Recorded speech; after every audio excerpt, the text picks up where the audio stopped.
like back then, they didn't want me, I'm back then. They didn't want me, I'm back then. They didn't want me, I'm blessed now. Talking to her like this.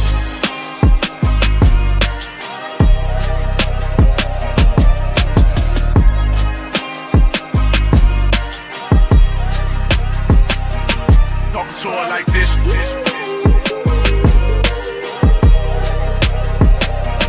Talking to her like this.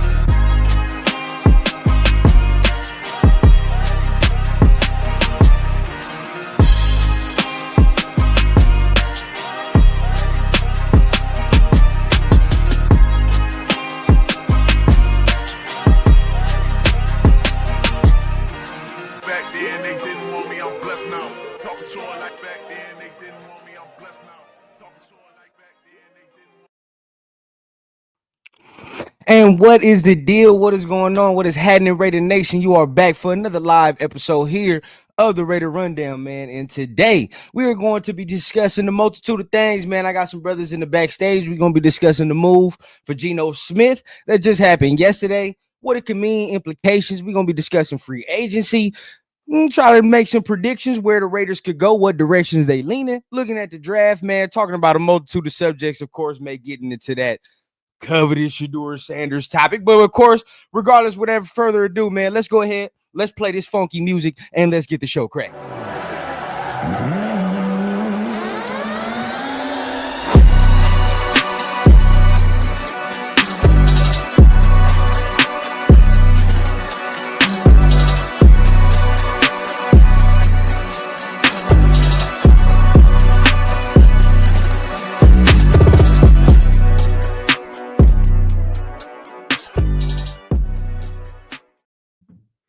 What is going on, man? What is the deal? What is happening, man? Like I said, back for another episode here of the Raider Rundown. Hit the like button, hit the subscribe button for your boy, but not only me. As you can see, man, we got the guys on screen, man. Some more of that Raider Nation family, man. My guy 805, my guy Jay Raider in the building, man. Tapping in with you guy, man. How y'all doing, man, today on this glorious Saturday, man?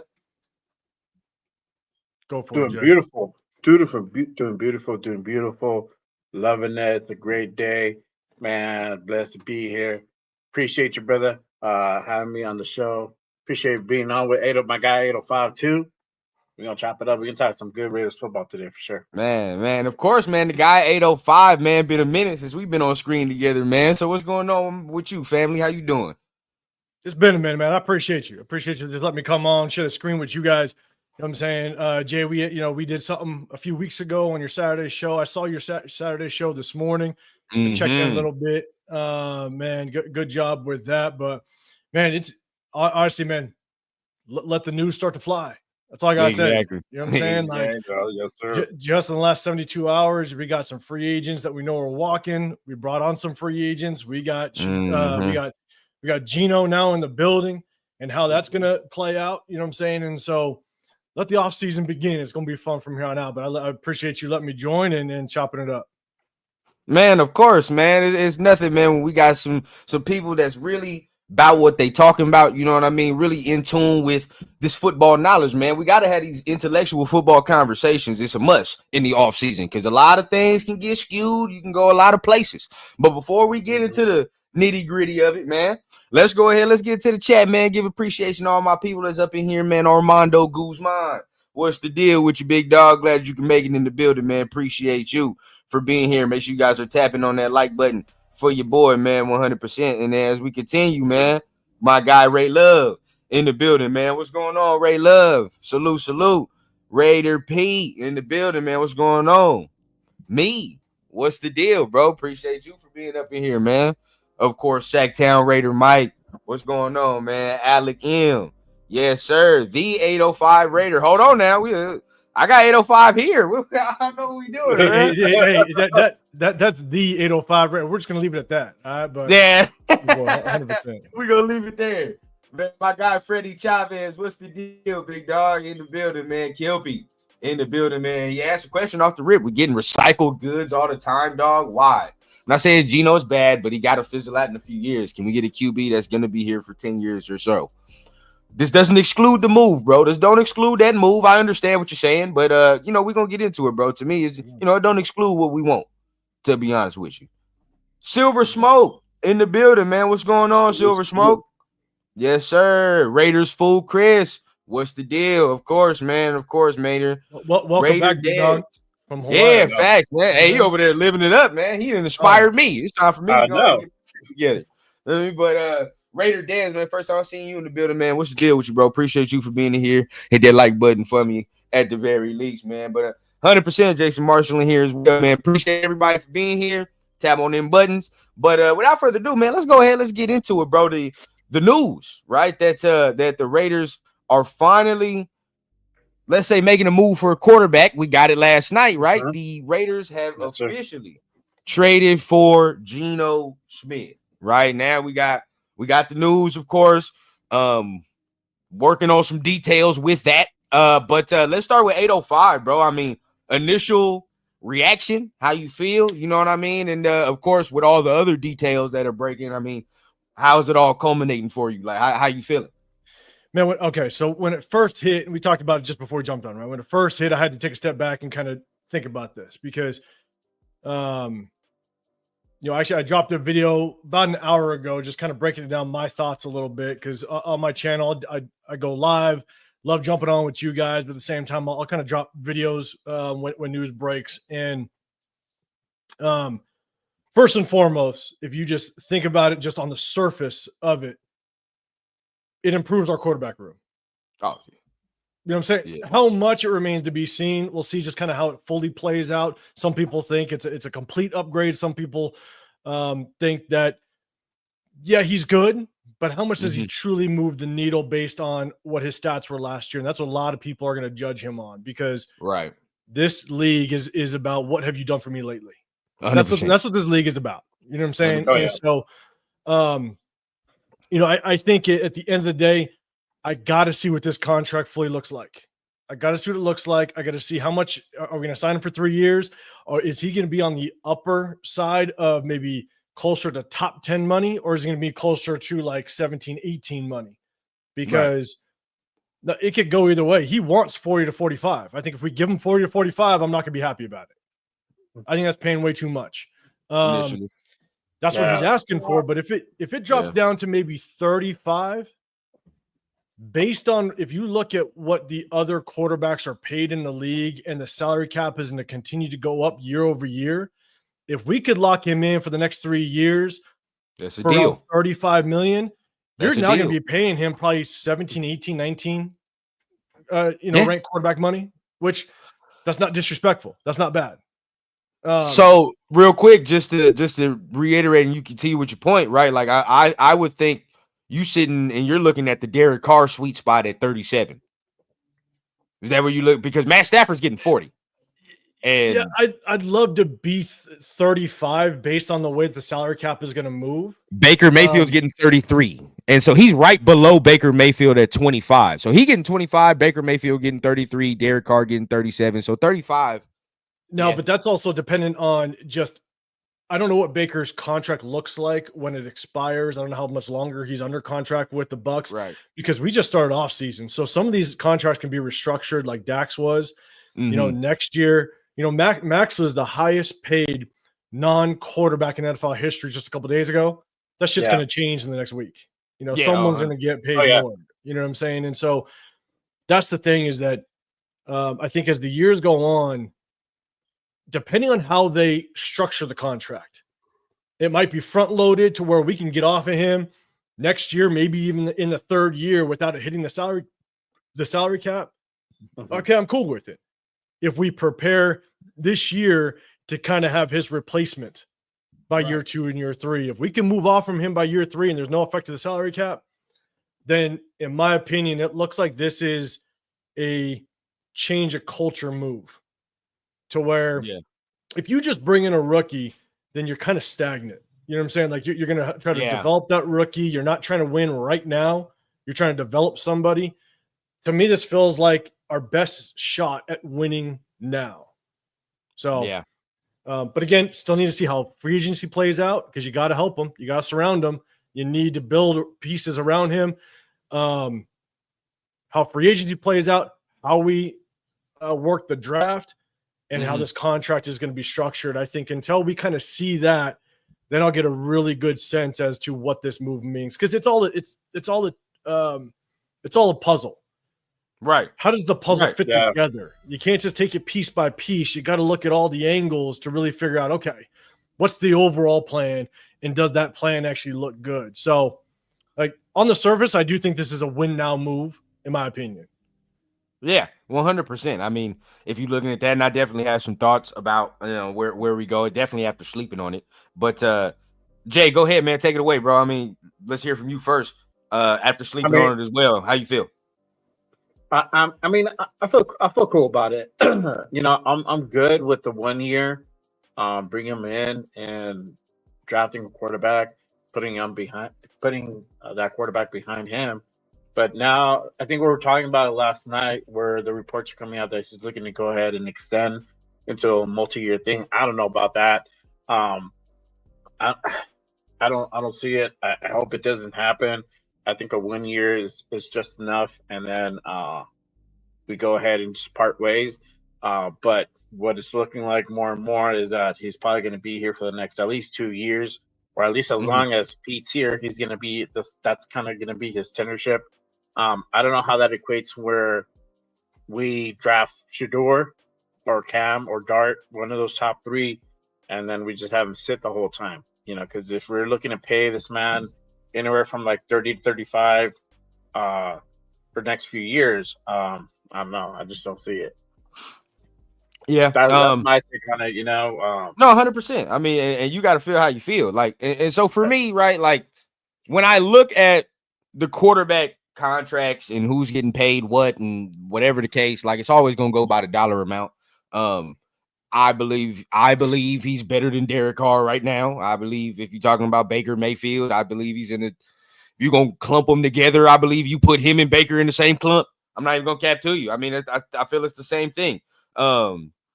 They're both going to lead you to mid, if that's what you want to say. Like, you feel what I'm saying? 9 wins, maybe a 10-win season. Look cool.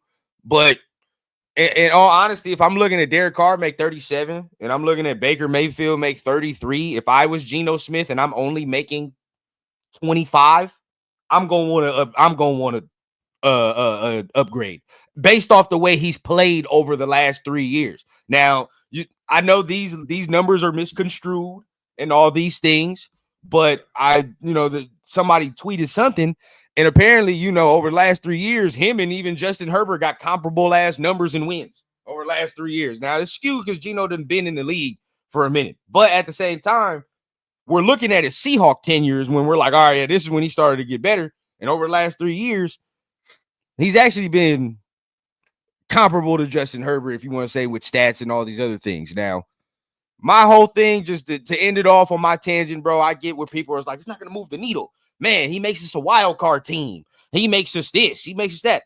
Dog, we just won 4 games. I'll take a wild card. I'll take a wild card.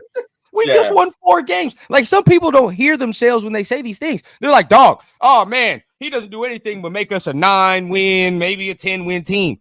Dog, we just won 4 games. The year before that, how many games before that? I think you can combine the 2 years, and that's what we get.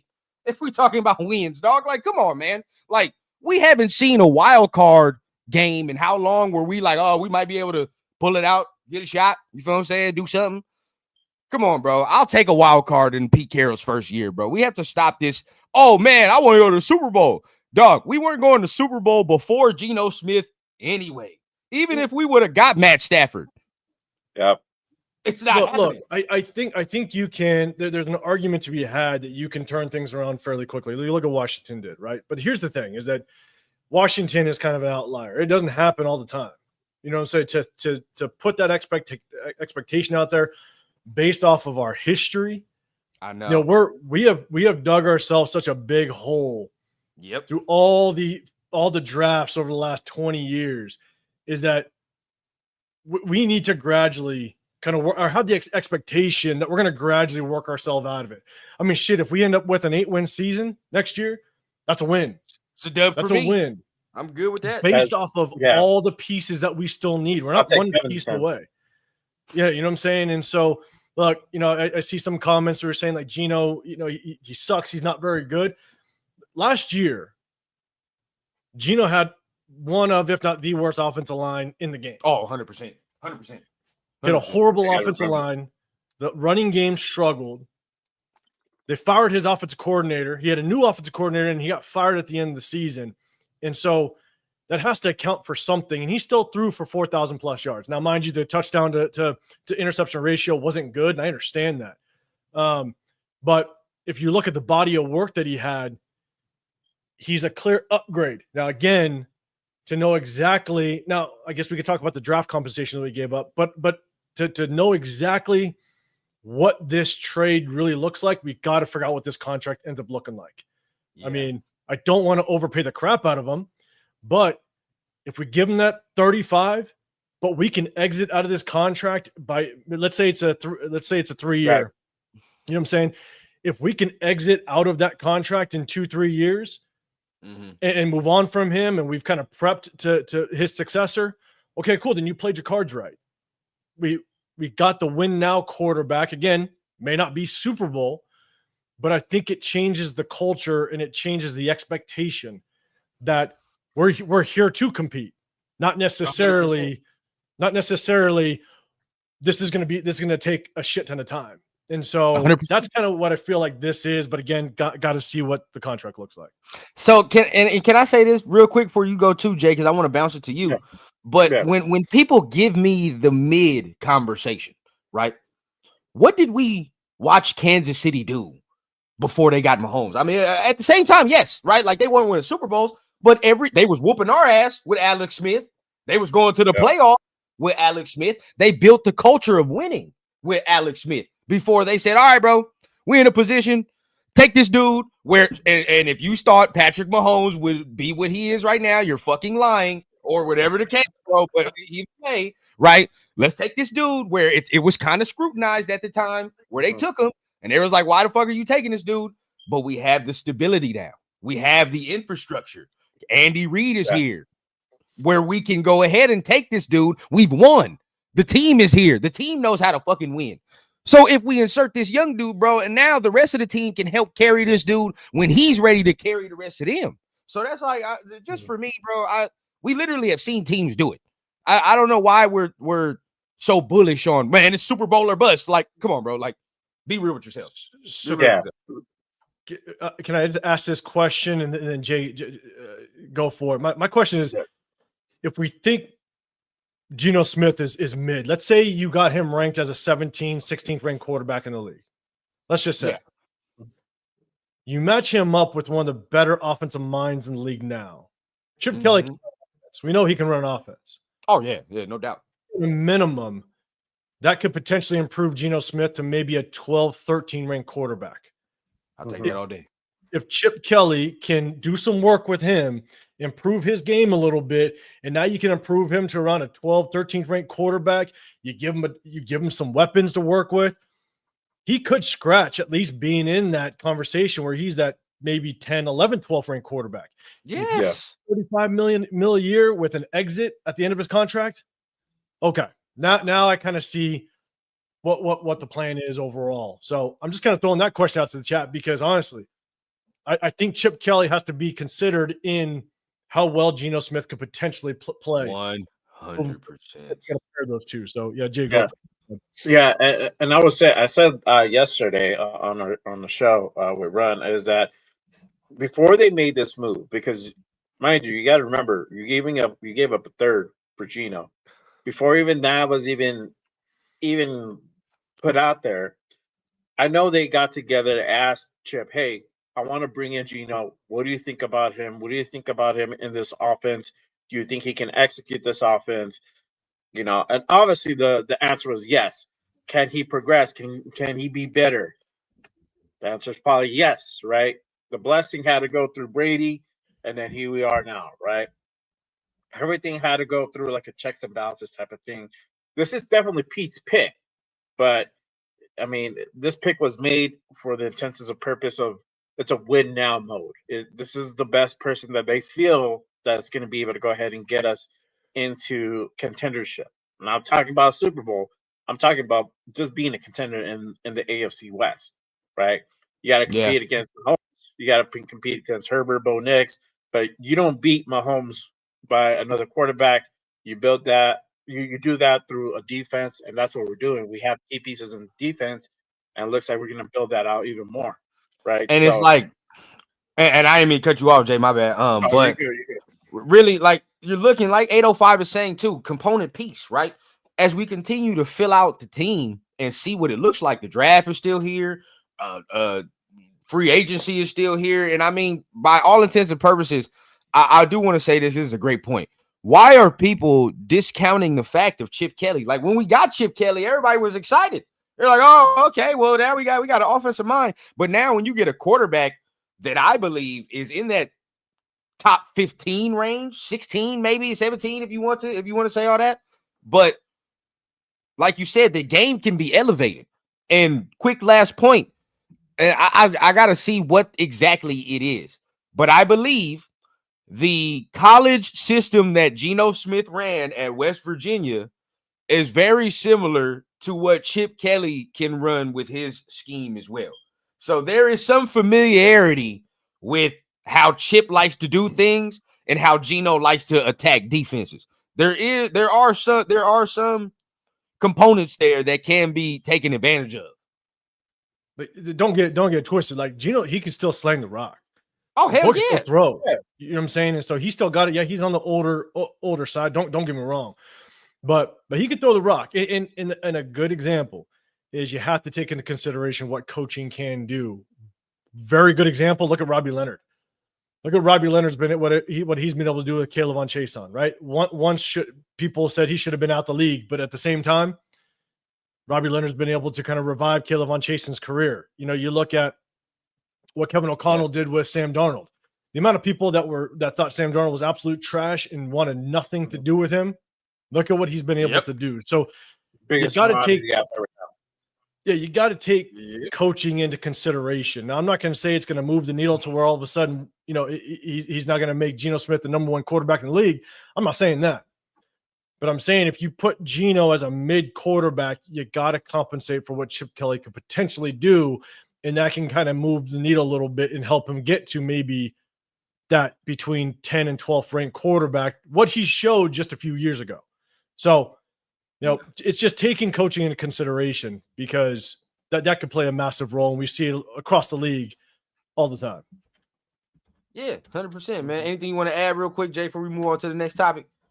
No, I mean, I think it's I think we hit the nail on the coffin. I mean, it's pretty much it's a combination of coaching and then a skill set. I mean, this is the upgrade from AOC. I mean, that's pretty much what Raider Nation wanted. We most of us knew that AOC is not the answer. Right? Why is it being talked about in the media over and over and over? Raiders need a quarterback. Raiders need a quarterback, right? And here we are now.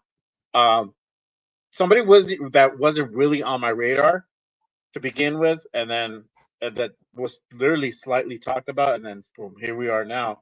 I was going more for the Justin Fields type move, but I think the Raiders just didn't want to take the chance and didn't want to wait on whether or not Pittsburgh was going to go ahead and keep him. And then this is probably the best route where, like, you know what? We're going to go with somebody that Pete's familiar with, that most likely it's a mutual thing that they're not feeling each other in Seattle right now, Geno and the Seahawks. So, boom, this is literally where Pete came in. He was seen on the airplane, I think, chopping it up with the GM. That had to be also a topic of conversation. So, here we are now, you know. 100%, bro. 100%. Real quick, the last thing about kind of Geno and the trade, and shout out to my guy Genslinger. He's in there. He actually hit me up earlier today, and you know, we ended up what we thought was the 73rd or 73rd pick, I believe, in the third, but then it comes out that it's actually the 92nd pick, I believe. So when did we get that though? Really? I think they moved Devontae Adams the compensation. So we knew that was potentially going to happen, but it ended up being the 92nd. And so here's my thing is I'm still not happy about giving that early of compensation, because with that, I wish we didn't take on his contract. Now, again, we may restructure, we may extend him, we may adjust it somehow, but I still wish we wouldn't have taken on necessarily that contract in the final year. Because, man, I still wish we had that third, man. Because when you get picks that early, those could be day one starters if you play your cards right. Yeah, And for so sure. I'm still a little off on that. But at the end of the day, at least it's a 92 and not a 73. So Exactly. Right. So that is one. Didn't know we had 92 until we did that, to be honest. Yeah. So you said it. Yeah. I had no idea. 73. Real quick though, I do want to bring this up, man, because I'm gonna bring this up however much I can, bro. You know, I appreciate people when they wear the shield and they be doing their thing, but goddamn, man, watching this man right here was an eyesore, and that is Andre James, bro. That shit was tough to watch, man. And look, again, we appreciate everybody that wears the shield. We appreciate that shit, but it's like, dog, every time I watch a Raider game, I see this motherfucker on his back.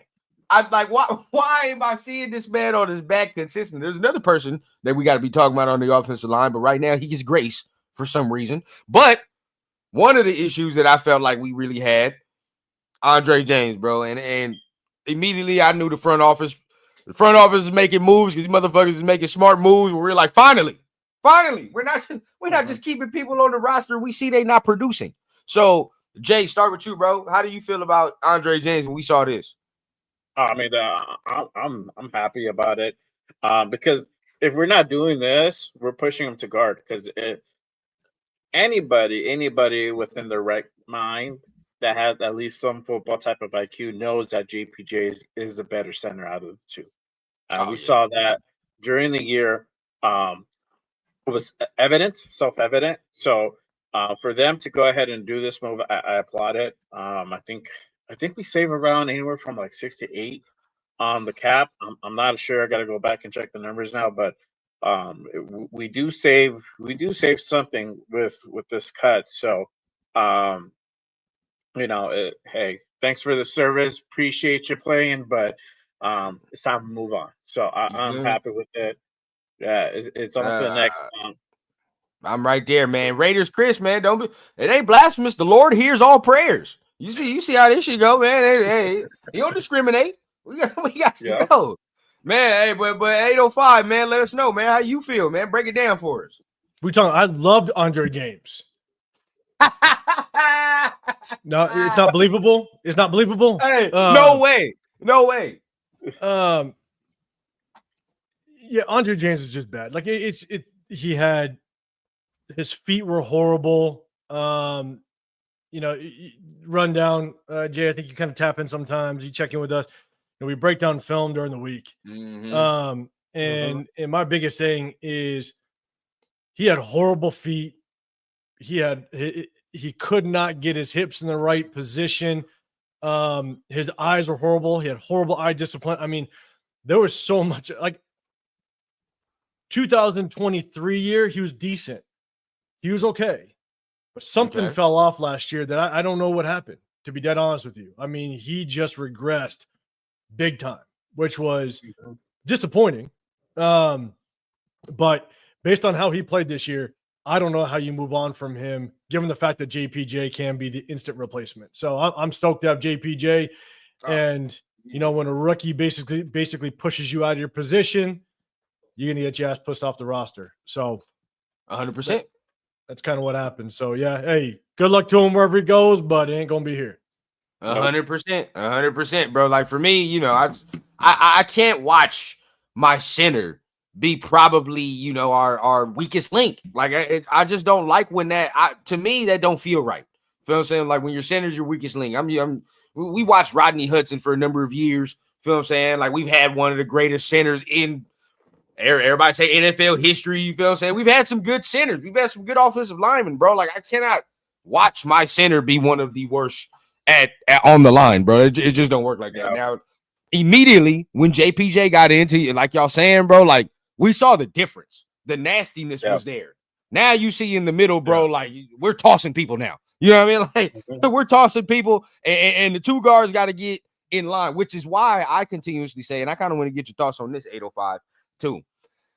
It was when you put JPJ in there, it was very easy to see the weak link now in the interior because if your center is, I won't say dominant, but to a point like where he's that good, right?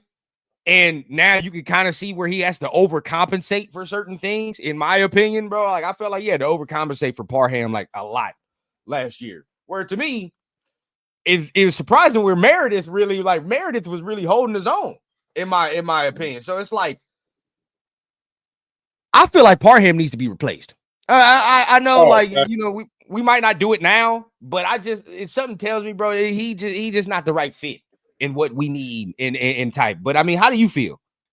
So here's my thing is we had a horrible situation with our offensive line to start the season, right? Colton Miller coming off of the shoulder surgery. It took him a little bit longer than I expected him to kind of get back into true form. It took him probably about 6-7 games to kind of get his feet moving a little bit.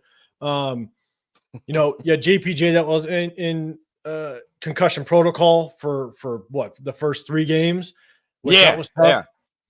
And then we had Cody Whitehair. I holy shit, Cody Whitehair. I was so pissed, but that's neither here nor there. Right. And so I think for the first half of the season, our offensive line was a disaster because missing pieces, players come off of injury, trying to recover, all that, right? And Andre James playing horribly. So at the end of the day, you look at we had a rookie right tackle there. Mumford kind of went out. He didn't, sweet feet, wasn't working out. You know what I'm saying? So, on the right side, we had a rookie DJ Glaze. At one point, a rookie JPJ. We were shuffling Jordan Meredith, also Cody Whitehair.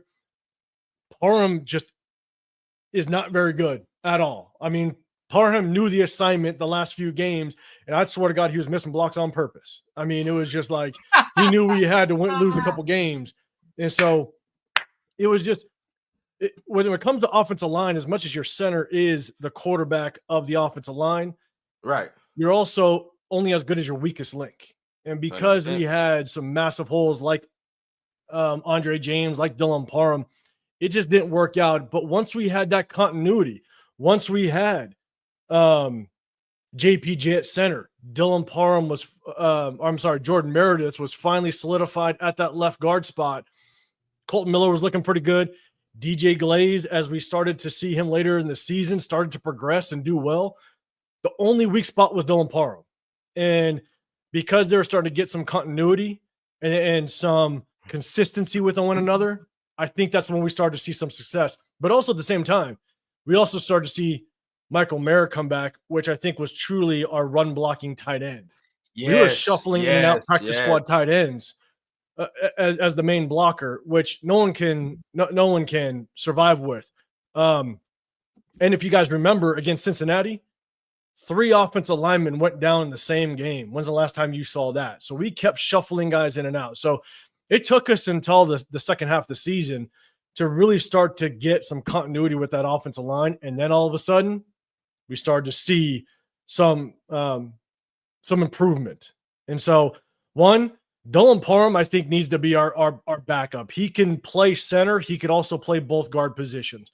So he's a pure backup, in my opinion. Alex Kappa, I don't know why we brought him in, but again, just veteran presence. I was gonna ask you about that because I saw y'all show, man. I saw what you said. When you dead last in every category, that's not by mistake. You didn't just so happen fall to dead last. Like you I hate to say it, but like you just proved dog shit. You know what I'm saying? So why? Like I think Jordan Meredith just got robbed. I mean, we brought him back on a $1 million contract, and then we bring back some guy that was ranked dead last in every goddamn category, and we give him a 2-year, $11 million contract. I think Jordan Meredith got robbed, but I'm glad he's back. I think Alex Kappa is just kind of a rotational piece, maybe competition for Dylan Parham to light a fire under his ass. Agreed. But I definitely want to see us. I want to see us bring in a guard, and some more competition at the tackle position. Like I want to see 2 more linemen come into this building. So let me start with Jay, because this is a question that I've had as well with some of our fan base. One, right? Okay, I to a degree understand the Colton Miller aspect of shit, because like, yeah, he's getting older. But like all of us, like, you know, kind of know, we watch film, 805, of course, and all them watch the film. I'll be watching it with them, do my own thing on the side. A lot of us do the same thing. But we all knew the shoulder injury with Colton Miller was a problem. Like we knew that. It was evident. You saw it on film. And as he got healthy, you saw him be better, right? Like I actually, as the season progressed, I'm like, okay, there's the Colton Miller that I'm used to seeing, right? Like to a degree, when he's healthy, when he got better, that's when I'm like, okay. So I'm not really worried about that going into the season. I understand everybody wants to do something about that. I get that. But Jay, my question to you is this. Why do I see a lot of people all of a sudden say that they want to draft a tackle in the first round? Get big money with a right tackle. Are we not happy with DJ Glaze anymore? What's the deal with that, bro? Like, let me know, how do you feel about DJ Glaze in the tackle position? Because see, a lot of people, they're not sold. They're not sold. Yeah, I'm kind of surprised. I mean, I'm sold on Glaze. What I've been saying is get a guard. That's something that we need. But if anything, I mean, you can draft a tackle for depth for Miller, but but realistically, the key position is really the guard position. We need either one or both of them.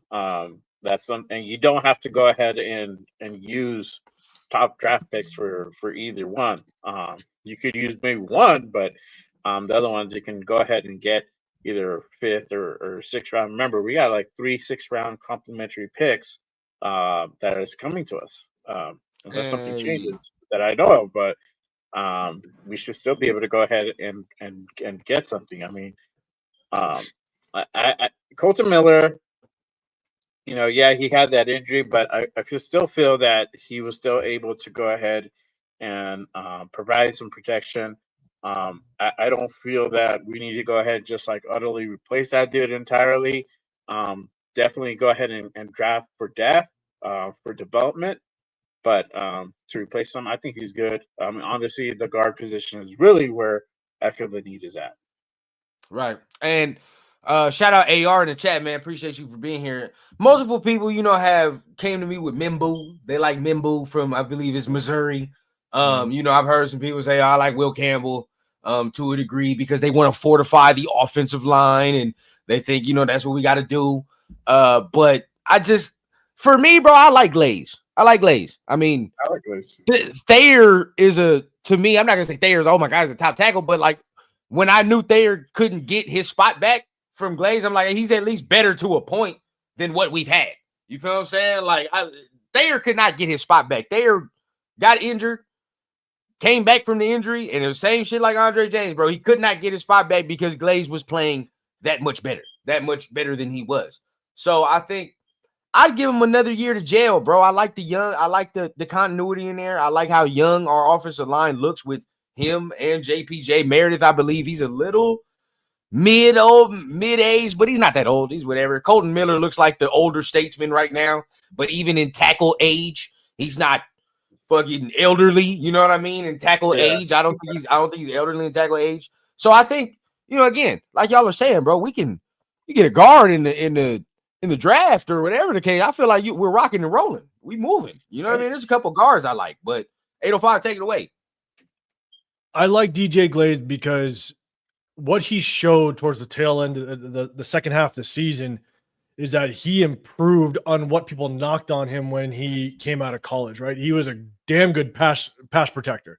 He didn't give up a single sack his final year in college in Maryland. But a lot of people, I thought he would be a better off at a guard, but a lot of people thought he struggled, and he did. I watched the film. He struggled a little bit when it came to the run blocking side. What I saw the last 4 or 5 games last year, he excelled in the run blocking. He actually did a damn good job in the run blocking. And so where he still was good in the pass blocking, I think he improved a lot in the run blocking. And again, maybe it's Joe Philbin. Maybe Joe Philbin stepped up in this O-line room and really helped out some of these guys improve, which again, got to take coaching into consideration. If DJ Glaze can grow off of what he did last year, he could be a solid right tackle. And then we really just have to address the guard position.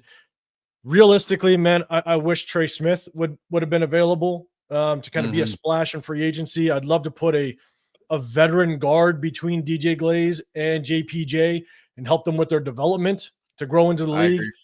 Man, I'll tell you, a lot of people talk about Mekhi Becton. He's a beast, absolute beast. What I struggle is that you give him a payday. Is he going to return to the Jets, Mekhi Becton? Yeah. Where, there was reports or rumors where he was showing up late to film studies.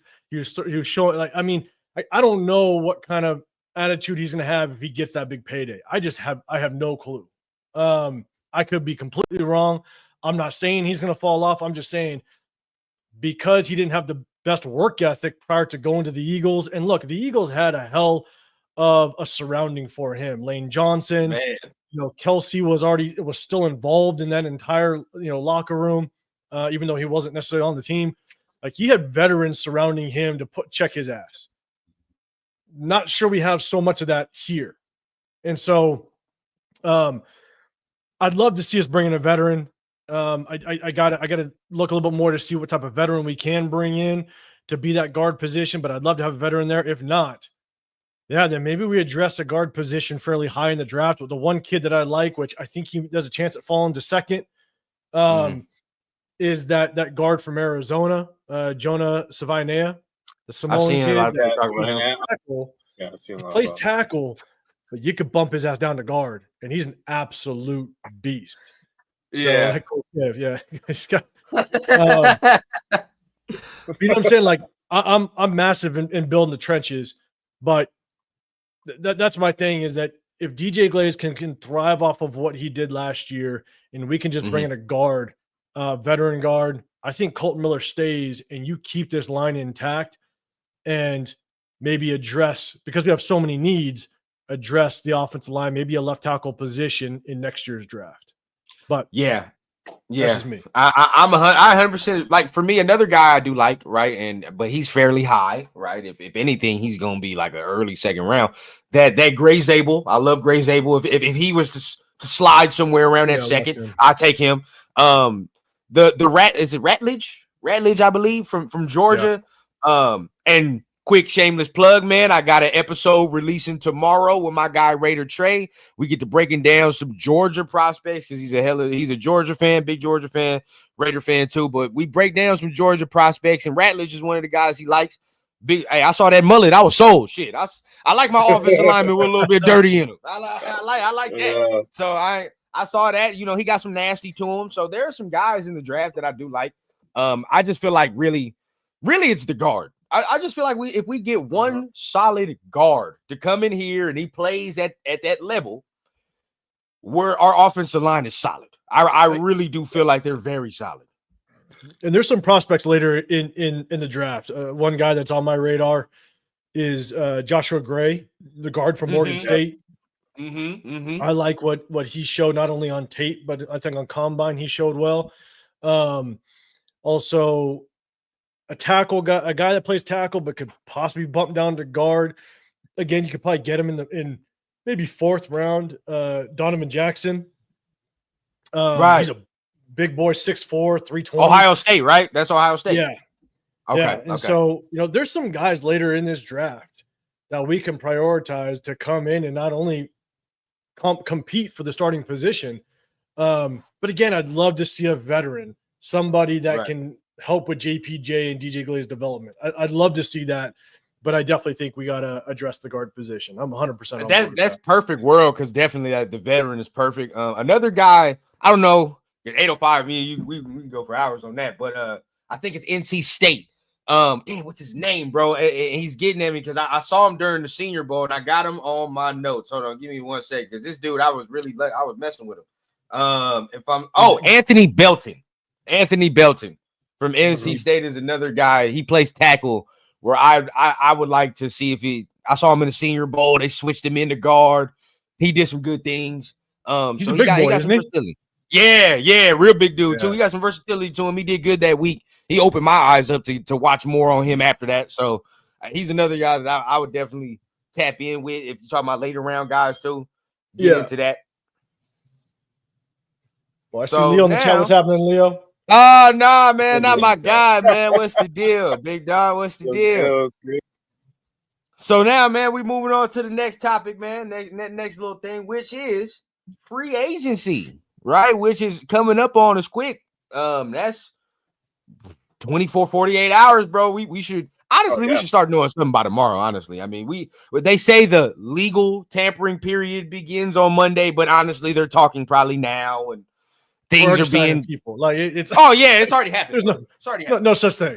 Like so come on, bro. It's funny because it was what was it that when Pete Carroll was on the plane talking with the Seahawks head coach and GM, it's like, bro, they were cooking up this Geno Smith thing 3 weeks ago.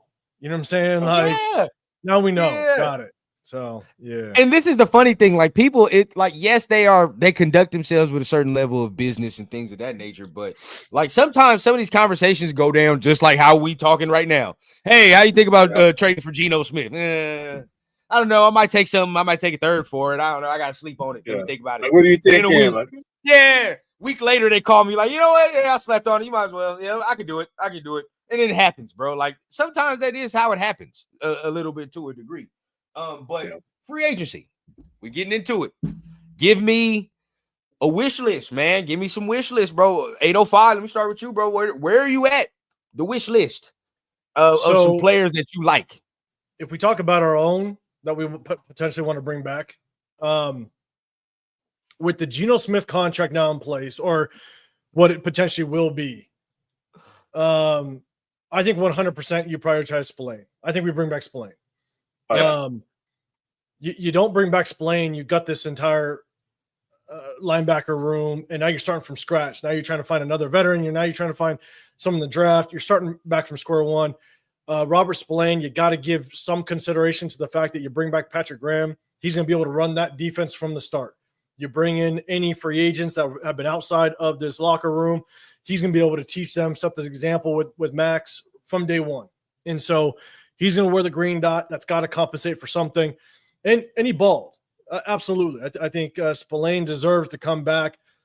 I don't know what his contract. I mean, if you bring him back for somewhere around, 10, 11 million for maybe like a 2-year, I'm all for it.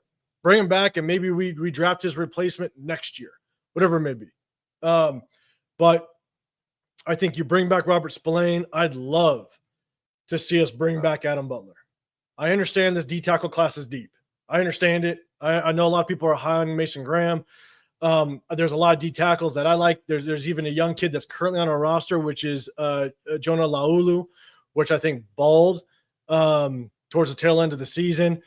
But here's the thing is, as much as he's young, I think we can bring back Adam Butler at a pretty decent price. I don't think he's going to be asking for, a shit ton of money. Now, you definitely want to pay the kid a little bit. He's 30 years old. He's been in the league for 11 years. He's never gotten his big payday. So he's going to want a little something. So I think that you give him something in upwards of like a 2-year, maybe $7 million contract. I'd be all for it. Without question, give him a decent amount of guaranteed money, because I'm telling you, you put Max Crosby, Christian Wilkins, Adam Butler, and then you bring in maybe Caleb Von Chase on to kind of anchor that opposite side just to make sure that quarterback doesn't have an immediate exit out the pocket. That's nasty. That could, without question, be a top 3 defensive front in the National Football League. 100%.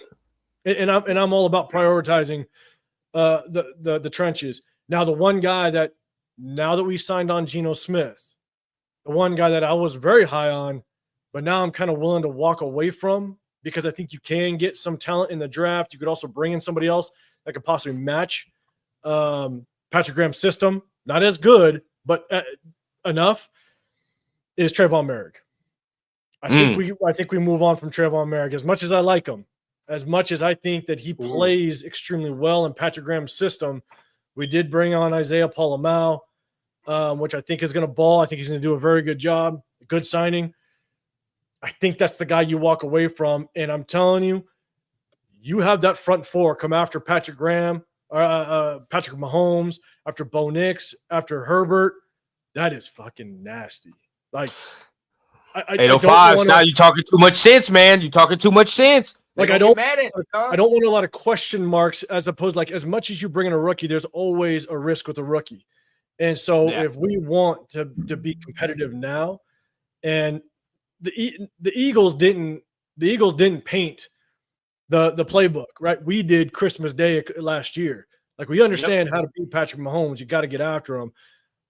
Adam Butler was I believe at one point he was the 6th most double team interior D tackle when Christian Wilkins went down, and he still produced, and he still fought 100%. Through double teams. 100%. And once Christian Wilkins comes back, now you're doubling Christian Wilkins. You're going to double Max. If Adam Butler gets those one-on-ones, he is going to wreak havoc on offensive line. So give him a little bit of payday. Get after these quarterbacks in the AFC West, and let's have some fun with it.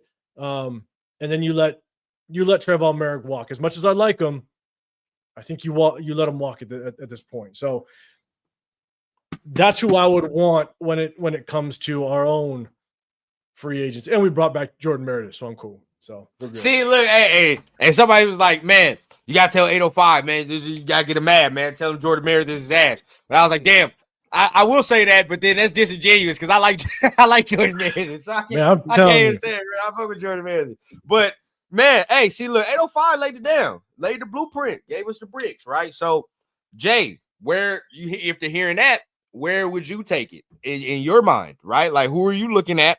Where are some guys in your mind is like, all right, bro, I'm putting my GM hat on. Where would you go? I don't know. Look, I like Morrig, but also too, if the price is right, then we make it happen. But if it's too much, then no, right? I mean, we can definitely go ahead and potentially upgrade, like 805 just said. I mean, Paul Miles there. We just resigned him. We know what he can do, and he's still getting better. So we're just scratching the surface with that kid. So he still has a long career ahead of him. As far as like a linebacker, we're bringing back Spillane, but we definitely need somebody to go ahead and line up with him. I do like Greenlaw. I don't know. That's the thing. I don't know if San Francisco is going to go ahead and keep him or not. If they don't, we need to jump on them. I feel like that's going to be a definite asset if we're able to go ahead and pick that dude up. Right. Yeah, I like Butler. I think he comes back. I think we can get him on, obviously, team-friendly deal. Got to throw in a little bit in there. Jason, obviously, bring him back. I know we were talking about Kuntz yesterday, and that's the thing. Paying the dude anywhere from $17 to $20 million, that's a pipe dream. You know, somebody else can go ahead and do that, but not us. If you can get him anywhere between that maybe 12 to 15 range, I think we'd be all right. I know some people would be like, 15 is a little bit too much. That's on the higher end, right? But if you get him $12 million range, 13, I think we good. I think we take it. And, we definitely go ahead and give him a shot. But remind you guys, we're just going off 6 games that he played the other year, right? He was out for the whole last year. Non-injury contact. You take a big risk with that dude. So, and you can definitely upgrade. I mean, we got Chase on, so I see, and that's my thing. Like, for me, a lot of our own free agents got to come back. Now, I mean, if I'm talking about outside dudes, because Jaden broke it down too, man. I mean, it's a lot of our own guys on the defensive side of the ball that I feel like we got to bring back. We talking about Spillane, get him back. I've had the conversation with 3 dudes that I'm like, if they leave, I'll be like, damn. Shucks. But I ain't gonna be like, oh shit, I'm shedding a tear. Like, bro, Nate Hobbs, I'm not gonna lie. I'm okay. I'm okay with him leaving. I am. Right. If he stayed, so be it. But the number must be right. I like DJ Reed personally. I like DJ Reed a little better. I think he's a better corner as of right now, and he's just more consistent. Let's just say that. More consistency is going to equal better, in my opinion. That just is what it is.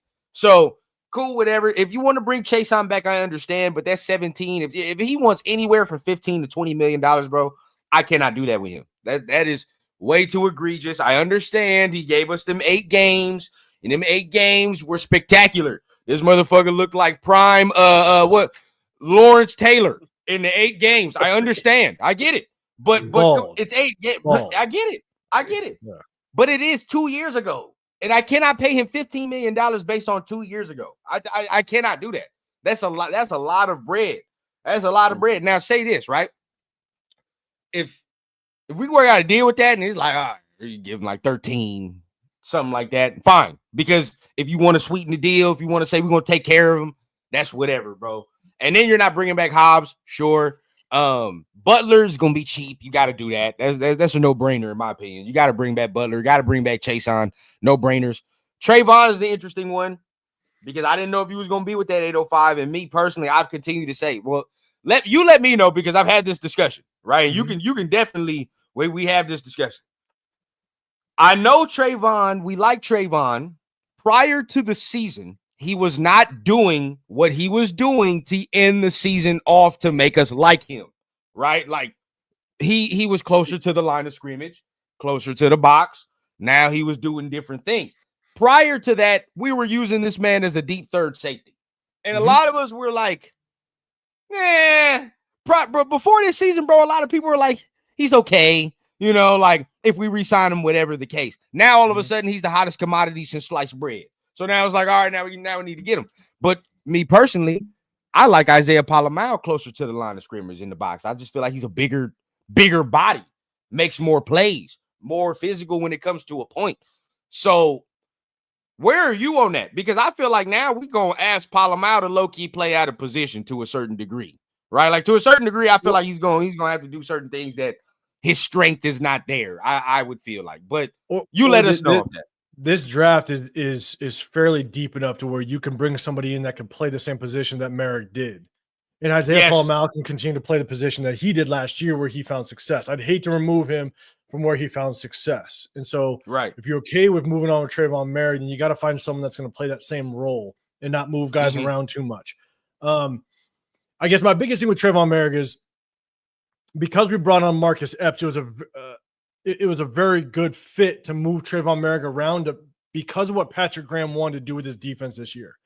Right. And I think that's why prior to Geno Smith and what we know, what we potentially are going to have to pay him, I was all for bringing in Trayvon Merrick because Trayvon Merrick, I think, played so well through Patrick Graham's system this past year. Now that they found a spot where he can basically dominate, because that's what he did last year. He dominated last year in the position that he played in the run support, as well as being able to kind of drop into. He was never really a deep safety type of player.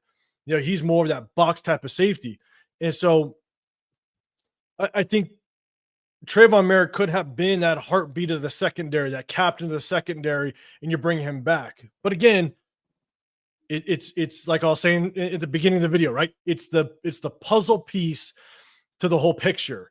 And now that we bring on Geno Smith and we're going to have to allocate a large portion of our cap to him, I think out of all of our free agents that we could potentially bring back, I think Trayvon Merrick is the one that potentially could be replaced.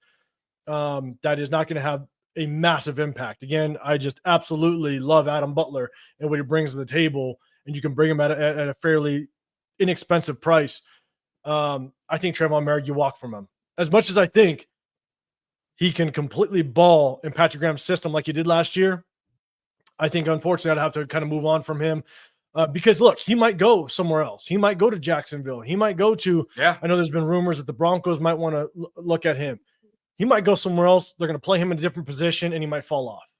You never know. Maybe. Yeah, maybe. You never know what's going on with that. And So with that, like, again, a lot of guys we're talking about are defensive free agents, right? And before we continue, shout out Raider Biggs, man, for the $10 holla, man. We appreciate you. Thank you for the $10 super chat. He says, is not anyone or isn't anyone concerned about Geno's red zone interceptions?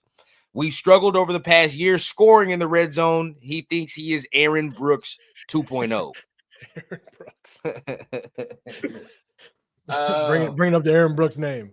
I like it. I don't know. I don't know if I'm really concerned with the red zone interceptions to a point where I feel like the play calling is going to be better and the running game is going to be prevalent in the red zone, where I feel like we need to be a better running team in the red zone, period. And that's another reason why we have not been good in the red zone, because we don't fucking run the ball well in there. So I think if we continue to strengthen that up where we can do that, I don't think it's going to be that big of a problem, in my opinion, because now we can do some other things off of that if our run game is strong and things of that nature, like everybody knows. So I think we can play off that to a degree. I mean, 805 Jay, where are y'all at with that? Go for it, Jay. You know, I'm not. Yeah, I get it, but I mean, like we said, we got to run the ball damn more. You know, and if you're basing it off of the running back room that we have now, I definitely get. I'm definitely with you, but that's an area of improvement. That's an area that we said that we're going to go ahead and improve. And we're still waiting to see whether or not they're going to go ahead and sign a veteran running back to lead that room. But for sure, in this draft, that's literally where we're going to go ahead and really find our answer.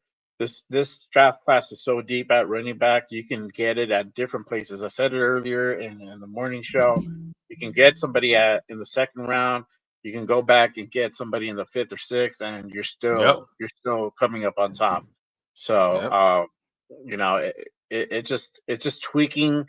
It's just getting another personnel for the O-line and getting solid running backs, and you know, we're gonna see a different offense this season for sure. You know, obviously that, you know, the interceptions and the fumbles, the turnovers with Geno, I mean, that stems from having a shitty O-line in Seattle last year. That's literally what it would distribute. But mind you, he didn't have Pete there. He was by himself the last 2 years. So not having Pete there, it did change things, and that's the stats that we see right now. But he's back. He's going to be with Chip, and you know, they're going to get certain pieces in place, and the message is we're going to protect the quarterback. We're going to run the ball.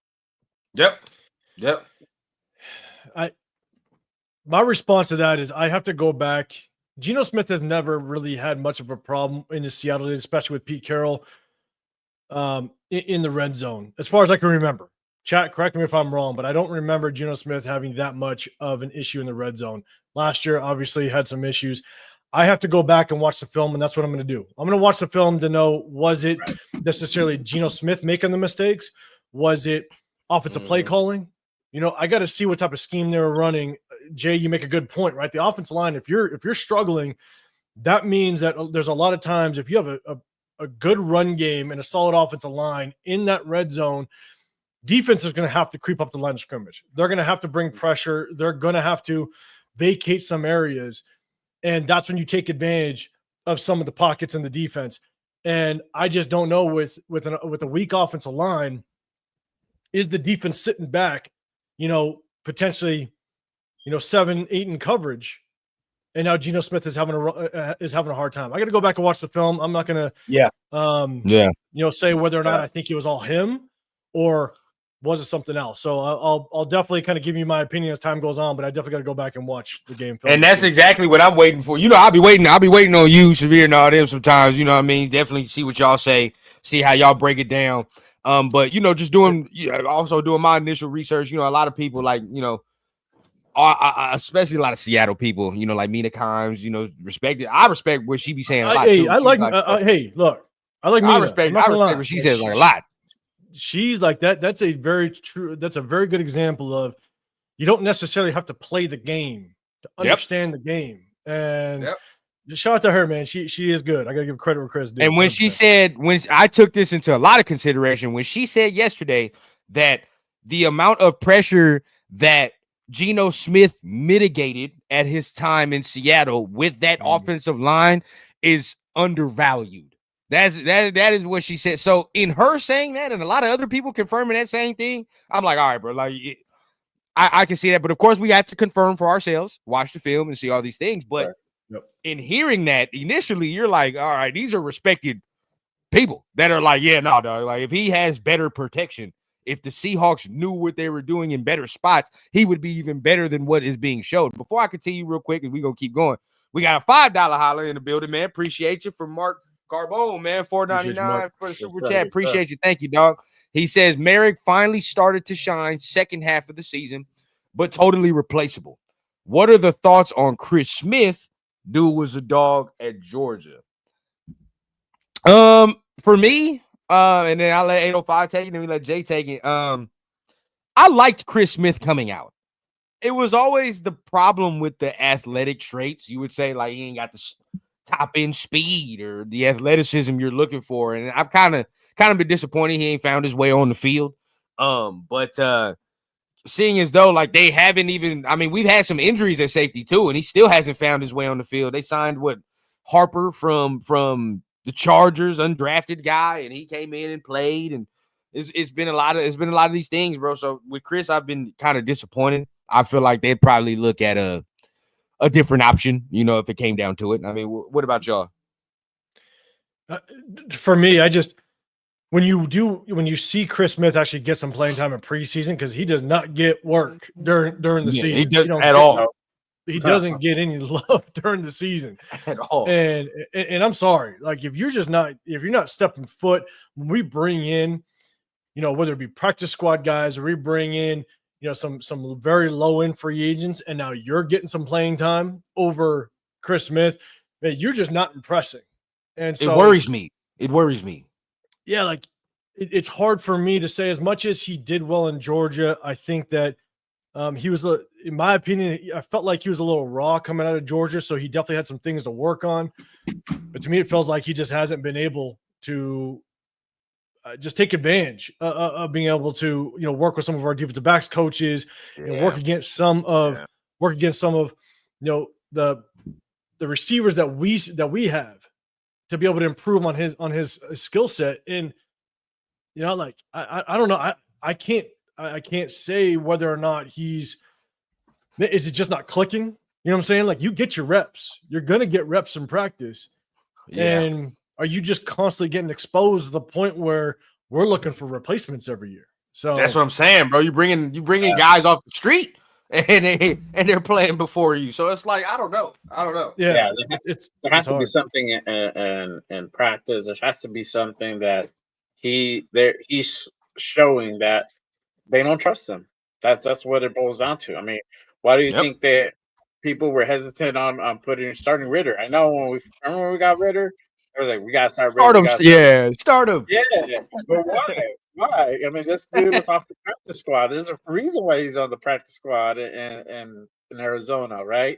And he came on. He came on because we lost AOC, and then Gardner was literally the only one in, and then he ends up getting hurt, and we needed somebody to be there. Carter Bradley, they didn't have faith in Carter Bradley. They're seeing something in Carter Bradley that they don't want to put him in. If he was lining it up in practice, then they'll be like, all right, kid, you're up. It's time to show them what you got. You know, you do good in practice. Now it's time to put it on the field. You know, that's what it's boiled down to. I think that's what it is that we're seeing. That's why I know he's there, but yeah, he ain't the one. They even drafted, you know, Trey Smith and all. I mean, not Trey Smith, Trey Taylor. From Air Force. We still ain't seen that. So like, it's like they're looking for replacements in that room. Run down real quick. Big L had a comment. He says, "Do you think Zeus might be good in this offense?" I saw that. Man, I'll be honest, man. When it comes to Zeus, I mean, we saw flashes. Obviously, not last year, but the year before. The hard part is that what we saw flashes in 2023 to what we saw this year. I mean, it's just zero vision. Yeah, he's basically just going to run straight. It's unfortunate. There's certain criteria that I like to see in running backs. And obviously there's the vision aspect, but I want the running back to be able to make the first man miss. That's what I loved about Josh Jacobs. Josh Jacobs had that nasty innate ability to make the first man miss. If you're a one-on-one, if you didn't cut that edge on Josh Jacobs and he was one-on-one with the safety cornerback, maybe even a linebacker, he's gonna give you that quick dip in, dip out, and he's cutting underneath you and he's gone. Like, he had that innate ability to make that first man miss. With Zeus, I thought he'd be a decent power back, and he didn't even show that. He didn't even show that he could be that short yardage back. And so I think there's merit into a lot of people thinking that the Raiders need to prioritize picking up running backs. I'd love to pick up 2 running backs in this draft this year. And I think there's merit to that because I feel like Zeus just something happened with him falling off. Our offensive line wasn't great, but I don't see Zeus being able to find success, at least with us. Maybe he goes to a different, a change of scenery and it works different for him. I don't know. Now, I'll be honest. Who was our running back coach last year? Cadillac Williams. Yeah. It could be coaching. Yeah, I'll be dead honest with you. I coached this game for a very long time, so I put a lot of merit into coaching. It could be coaching because I'll tell you right now, there was a clear fall off in our running back room, and coaching could have a play in that. So maybe Zeus just needs to change the scenery and move on, to be honest with you. So here we go. We got some more super chats in the building, man. I appreciate all y'all, man. And you know, as always, man, every super chat is appreciated, bro. Much love to everybody, but Big Lil Bosco with the $5 holla, man. Thank you.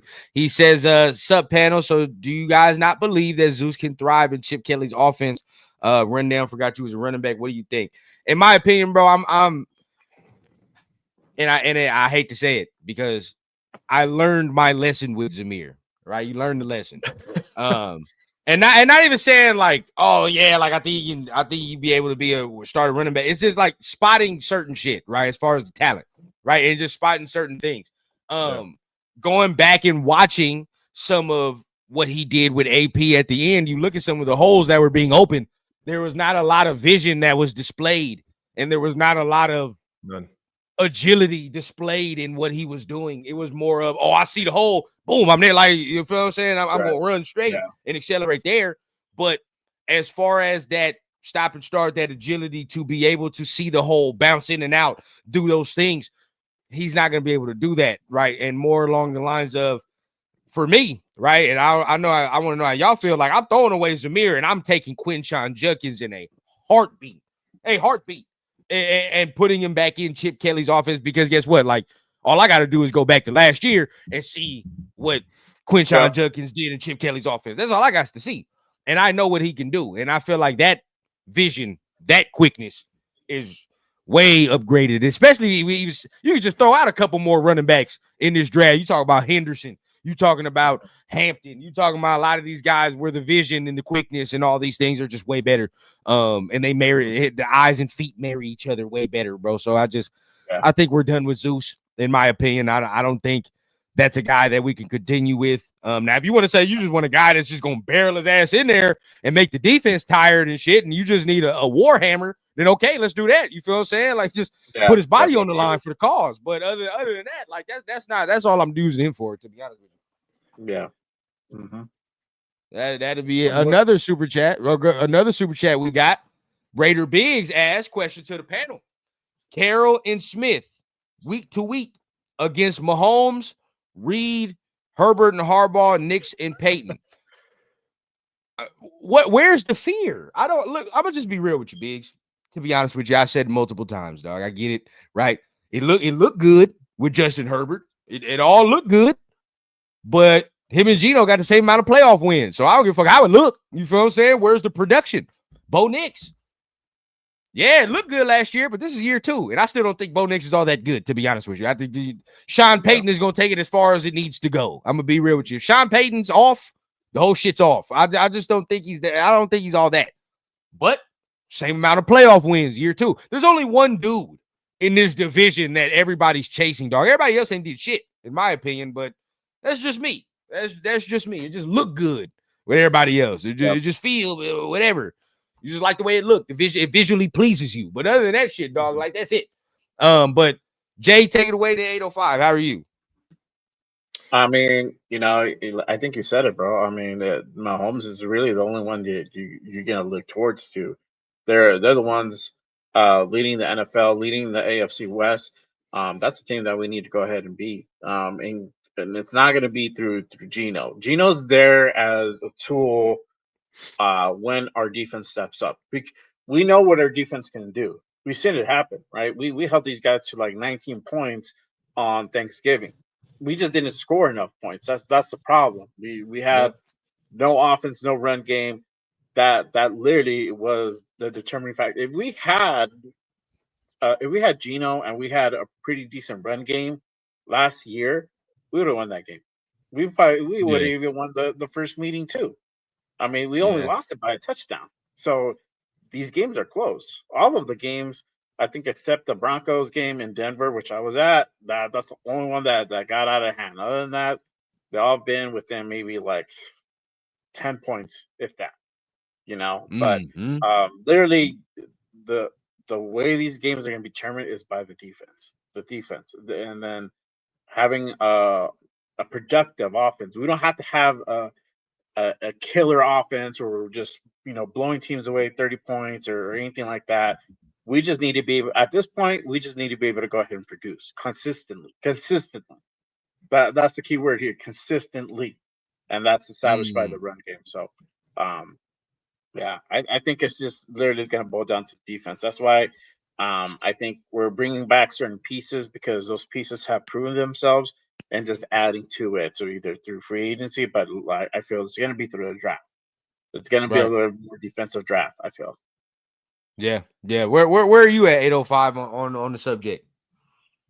I guess the biggest thing is, Jay, to your point, right? And I think we've all kind of talked about and touched on is our quickest path to success this year is going to be through the defense. You bring Patrick Graham for a reason because you want to keep this defense together. You want to keep that consistency, the continuity, and bring this thing together. That's why I do think we're bringing back Robert Spillane. I think that's going to happen. 100%. 100%. Oh yeah. That's why you prioritize Max Crosby, right? So, I don't know if you just need an offense that's going to average you 21 points. If you average 21 points, that's going to get us to a minimum of 8 wins, in my opinion. And so if we can do that, then we're going to be competitive. Now, again, all these other teams are going to start making moves, right? They have their own offseason as well. And so we're going to kind of see how it plays out. And I'll tell you, man, I'm not to derail it, but Kansas City with Worthy getting his shit in trouble. Hey, hey, man, what the fuck is going on over there, man? I mean, I love it. Man. I love these motherfuckers are the ones. They talk about us and shit. Yeah, they be talking all the Raiders are thugs. Well, they can't come to Vegas. A lot of bad shit be happening. We smoking cigars in the locker room, but yet people joyriding and shit in the freeway and doing your thing. Like, choking people out and but yeah, this shit's getting wild over there, man. But it's Kansas City. But here's my thing: is that I think our closest path to success is going to be the defense, and if we build on that, bringing Geno Smith in and allowing us to potentially, again, got to build pieces around him to potentially average that 21 points, 23 points a game. Man, I think that's automatic 8 wins, as long as we don't have a shit ton of injuries like we did last year. Yeah, I think we match up. Beautiful. It's the first time in a long time that we've had at least a respectable head coach. Thank you. And this is probably the second best quarterback we've had in the last 20 years. Or you know what I'm saying? Like, you can compare him to, the 2016 or the 2016 Derek Carr, the 2021 Derek Carr. Like, this is probably the second best quarterback we've had in the last 20 years. And so, my biggest thing is that we now have kind of set the stage where if we prioritize the defense and we build on that side of the ball, now we're competing. Now we got a reason to be excited about. And so, yeah, man, like we're a step closer. Geno Smith doesn't set us back.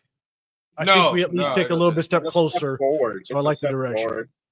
Hey, man, some of them wanted to pay Sam Darnold 40 mil, 805. I mean, you get stop. I know. Stop. 50 actually. 50. Not 40, 50. They were like, oh yeah, bro, let's pay him 55 mil. Sam Darnold. Like, nah, dog. I mean, Sam Darnold's right where he's right where he need to be over there with Seattle. Let them pay him that money, and then shit, we pay Geno what he's supposed to be paid.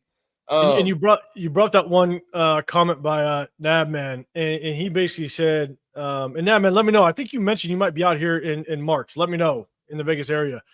But he said Trey Taylor is going to show some shit this year. Look, that's why I love preseason. I'm going to want to see what Trey Taylor does in the preseason to kind of see, because he is that physical type of safety that could mirror maybe what Trayvon Merrick is like. I'm not saying he could produce that way. I'm saying that he kind of replicates Trayvon Merrick's game. And so if you move on from him and Patrick Graham can use Trayvon Merrick very similar, or Trey Taylor very similar to the way that Trayvon Merrick played, maybe we'll have something there. So that's why I love preseason. I want to see just kind of how some of these younger players produce. And usually Chris and I watch like preseason games and stuff, but you might need to join 805 this year, bro, because this, I love watching preseason too, because we get to see everything. But keeping on free agency, there's a name, and we talked about defense a lot, right? Like we've been really touching on the defense, but honestly, there is a name on the offensive side of the ball that gets some people to cringe. It don't, but for me, I've been talking about this for like months. I think on my channel,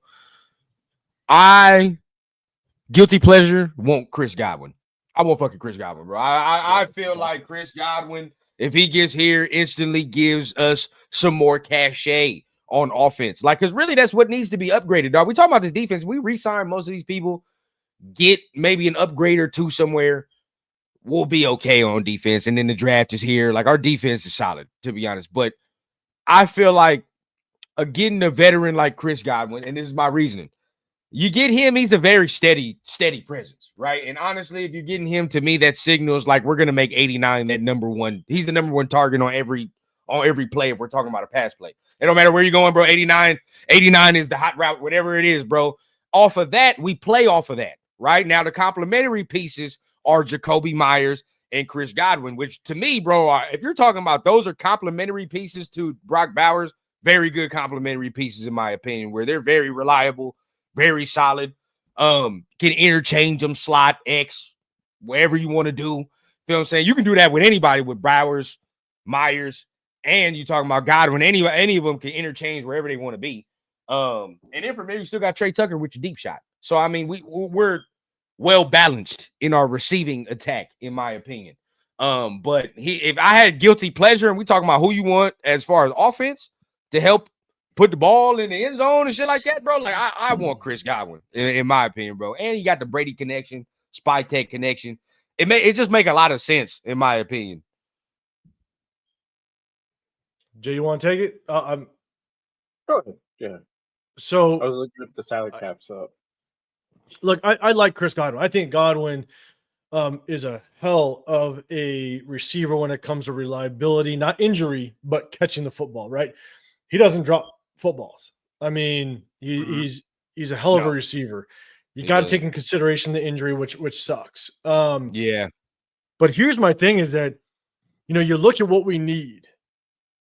I'd love to see us get a true 50-50 ball guy. Yeah.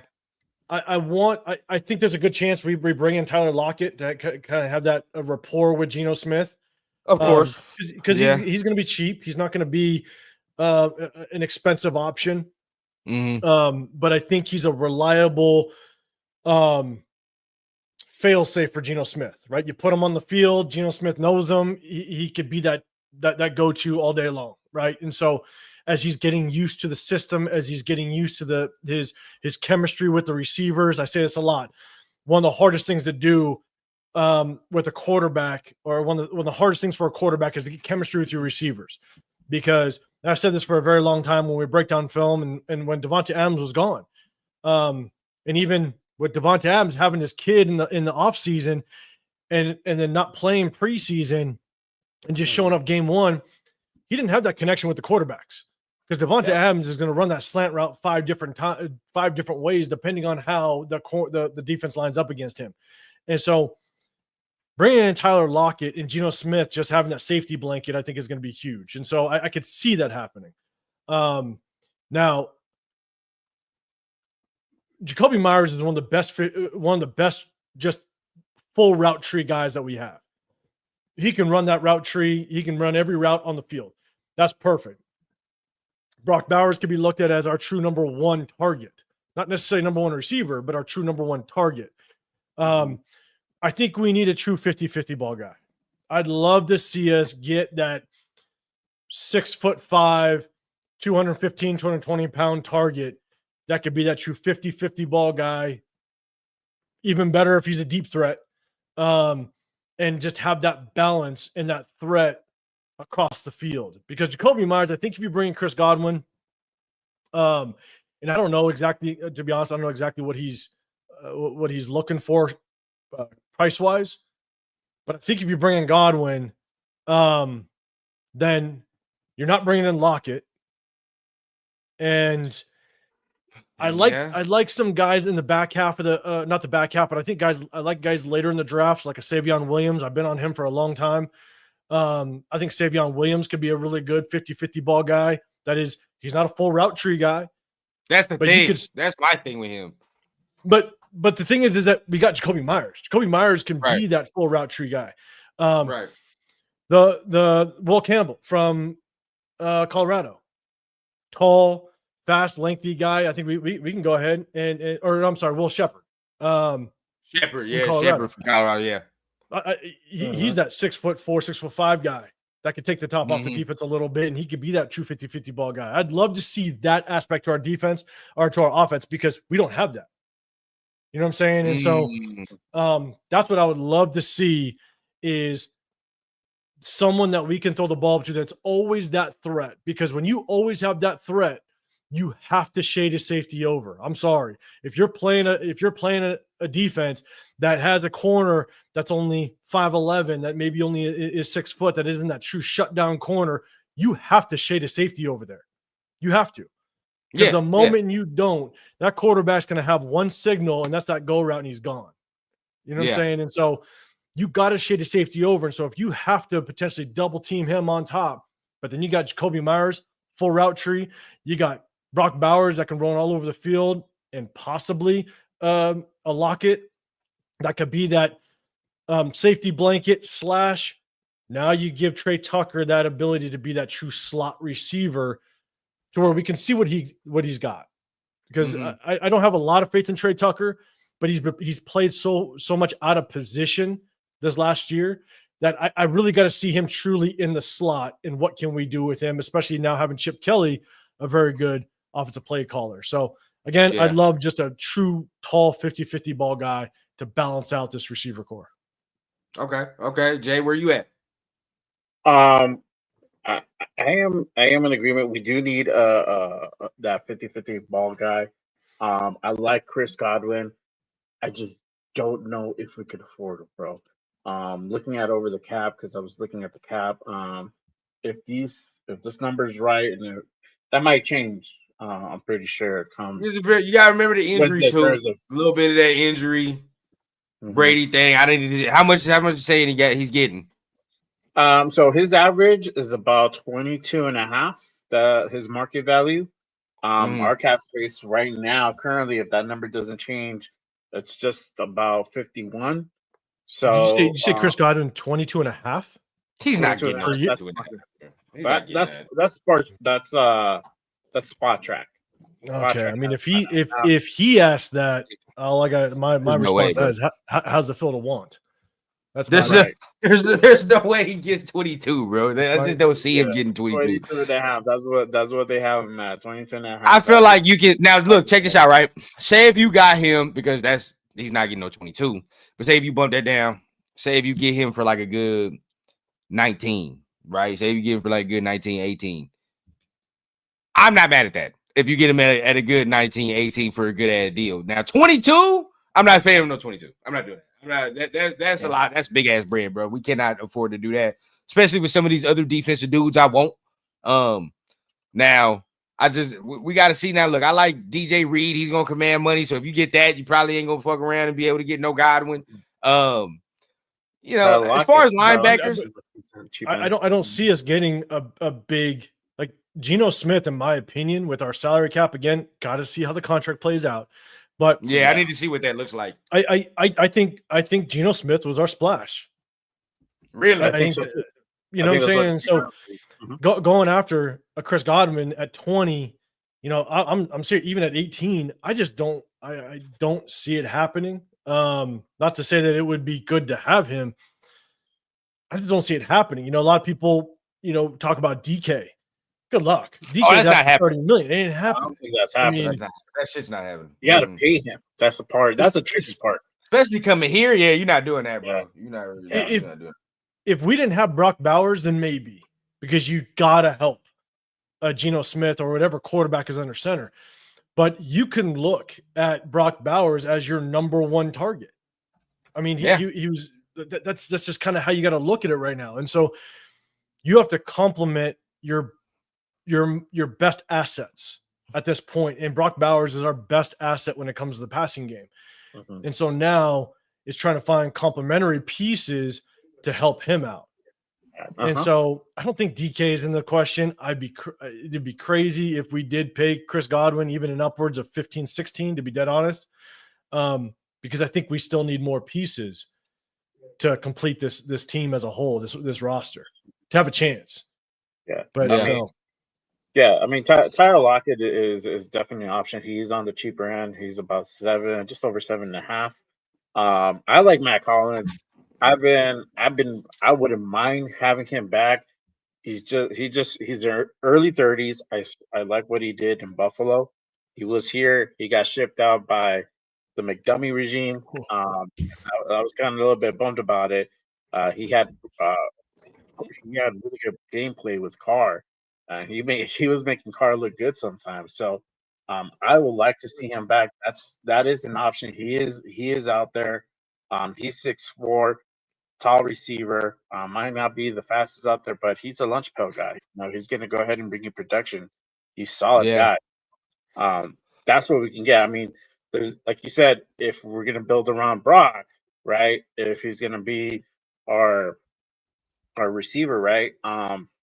That's somebody you can go ahead and bring in. We just need somebody to help Jacoby and somebody who can naturally run a route, not like Trey. That's Trey weakness. I mean, we need Trey to go on a fly route, a deep shot. He's our guy. But other than that, he has difficulty. We saw that this season. So there's a difference between, you can be fast, you can be quick as shit like Tyreek Hill, but if you don't understand how to run your routes and you don't understand how to get separation, your quickness, you being fast means nothing. There's a shit ton of guys that could run a 4.3 40, but it doesn't translate to the football field, unfortunately, at the NFL level. But Jay, to your point, I think Matt Collins could be good. I look at him more as definitely number 2, number 3 type of receiver, just on the depth chart when it comes to outside receivers. But I love his work ethic. You're 100% right. He's a lunch pail guy. He's going to come to work. He's going to do some work. But run down real quick. Put up Navman's comment. He says, looks like we only will give Geno 18 of the 31 mil. Seahawks on the hook for some of it. So when we started this live, I was like, 1, we need to see the contract. But 2, I didn't like the fact that we gave him the 3rd round, because it looked like we were gonna take on that entire contract or that last year of his contract. Right. If the Seahawks are taking part of that contract and some of that money, and we're only giving away 18 million, that's a whole. It's beautiful. That's a beautiful move, 805. So then from that point, right? We got to see, because obviously there's money saved and there's money involved that we don't know, or whatever the fuck case. But there should be more money free than what I think that $50 million would be. So then at that point, like, just for me, I know we having a discussion about Chris Godwin. Some people don't like him because he's injured. Some people, whatever the case. But the way I'm looking at it, right? And I love Jacoby, but and I always say in 1A, but he has this ability downfield that we really do underrate, to a point where he is, I'm not saying a 50-50 receiver, but he's a very good contested catch receiver, in my opinion, at times. And he has a better ability down the field than I feel like Chris Godwin is. At this point right now, Chris Godwin would be that underneath monster. And even before he got hurt this year, there was points where Mike Evans was out of the lineup this year because of a hamstring, bro. And he was damn near the best receiver in the league at his time where he was playing. And that's off the field. So bringing him in to be that underneath monster where nobody can fuck with Chris Godwin in these routes from 5 to 20 yards. Nobody can really fuck with Chris Godwin at that point. Where now I already have my deep threat with Trey Tucker. I know Jacoby Myers can do some things deep down the field and work pretty much majority of the route tree.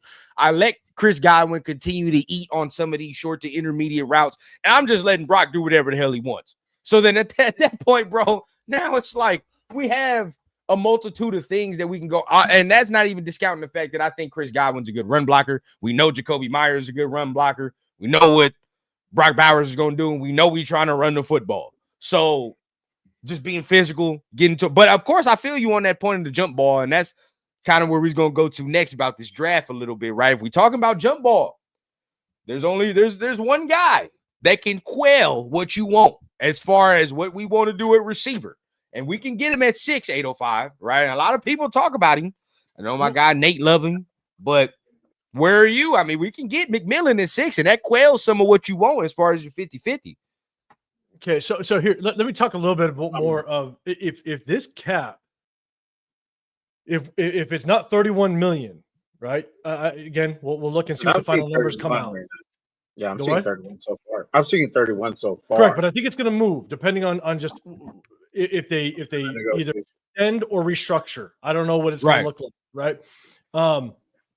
If Nabman, if those numbers are even close to somewhat accurate, if it drops down to somewhere around that 18 mil and we can recoup, 10, 12 mil from the initial, the initial, I guess, numbers, that went out. Mm-hmm. That's where maybe a Chris Godwin does come up play. That's where maybe Trayvon Merrick can come back. But yes. Here's my thing is I'm hearing that as time goes on, we did give away draft capital. We got to still build this thing. Yes. If we're sitting at 6, I would, first off, I love Tedrick McMillan. I love T-Mac, man. That guy, I think is thank going you, to man. I've been seeing a lot of slander, dog. I thank you. I've been seeing some slander. No, I think he's an absolute stud. Like any rookie that comes in, you're going to have things you got to work on. One thing that Tedrick McMillan has to work on is being a full route tree type of guy. Yep. If you're going 100%. To be picked in the top 10 or even first round, you got to be able to run every single route. And so I think he's got to work a little bit on being able to be just slightly more crisp on his routes. But again, when you're 6'5", 6'6", that makes up for a lot. And so you can compensate for that. But one, love Tedrick McMillan. I'd love to snag him at number 6. I'd be okay if we drop back just a little bit and stayed inside the top 10 and still be able to get him, because I'm hearing that he might drop a few spots. Oh, yeah. To damn near the Chargers, damn near, and I done seen a couple times. That far. And if you read the board right and you drop 3 spots, maybe acquire a second round or acquire, get back that third round, I'd be all for trade back a little bit, 2-3 spots, and still pick up Tedrick McMillan. I'd be all for it. 100%. That's a guy right there, bro. I like, and a comp I continuously say. Some people say no, and some people don't. But just play style wise, I see AJ Green a little bit. I see a little bit of that AJ Green, and for me, again, when AJ Green was healthy, it was damn near one of the better receivers in the league. Next to Julio Jones. That like we was talking about AJ Green, like, bro, this motherfucker's top 3 receiver. But AJ Green is a very good comp. I actually think he's a more athletic Mike Evans. A lot of people compare him to Mike Evans, but I think he's more athletic than Mike Evans coming out of Texas A&M. See? He's more fluid. I mean, his ability to get up and get that football. And it's not just get up and get the football. It's his ability to catch the ball and make a move in the same motion is pretty nasty. And so that's my biggest thing with him, is that he's just got that athletic and natural ability to make that catch, but also understand just how to adjust his body to not catch it and get tackled. He's going to catch it and make a move on the next defender coming, and he's gonna pop off. So, watching his game film, I love what he shows. So, I think, and some people are like, oh, I like him better than Drake London coming out, in my opinion. I like McMillan better than Drake London. I know some people, they talk about Drake and all that, but for me, I think T-Mac is there. There are some things he does have to work on. I agree. Some people talk about his speed, and I think it's deceptive speed. He has good game speed, good enough, where I don't think he's going to be that bad. And I think he's a smart route runner. He's not more of like he's doing it with his athleticism, but he knows there are certain things he's got to do with his routes in order for him to get open. And he does the certain nuanced things, and I definitely think he can get a little better at, getting some separation. But okay. T-Mac, I like. If we're going offense, bro, I'm going T-Mac. That's just me. If we're going offense. But I'm going to be honest with you, bro. And we're going to have this discussion. This is where it gets spicy, right? On offense, there's only two positions I'm going. And that's either I'm fucking with quarterback, and this is at 6. I'm going at quarterback, or I'm going T-Mac. That's where I'm at. Like, that's only two offensive positions I'm going. If it's not that, defense or trade back. And pretty much, 805 already said it, bro. Trade back looks very sweet right now from our standpoint. It looks very good. So Jay, let's start with you, bro. Offensive wise, and y'all notice I said offensive wise, I left out a name. So how are you? We're gonna get into it. Yeah, I left out a name. Give me a second. I'm gonna be right back. Go ahead, if I do you think, bro. You want to get out of the room before I say the names. I left out a name, but there's two names I left out too, and there's also there's a position I left out as well. If everybody keep it in mind, right? That I'm talking about offense. So 6, and I want to ask him when he gets back, bro. Where are you going offensive wise though? I know where you going quarterback, non-quarterback. Right. Where are you going offensively? At 6. Oh, yeah. Offensively, T-Mac's there. I'm getting T-Mac, right? I think that's hands down. If he's not there, which shouldn't be the case, I think a lot of the projections make him stay in that top 10, if not top 15. I think you trade down. Yeah. You trade down, and you can still walk away with. You could trade down to the teens or early 20s, get Emeka from Ohio State, or at that point you can go ahead and get Hampton. Or and a lot of people not talk about that either, bro. You just got there. You talk about Ibuka. Hey, tapped in, bro. I like Ibuka too. Ibuka is nice. A lot of people talk about him. Yeah, hell yeah, bro. Hell yeah. So now let's bring up this. Okay, let's start with here. Genty, start here.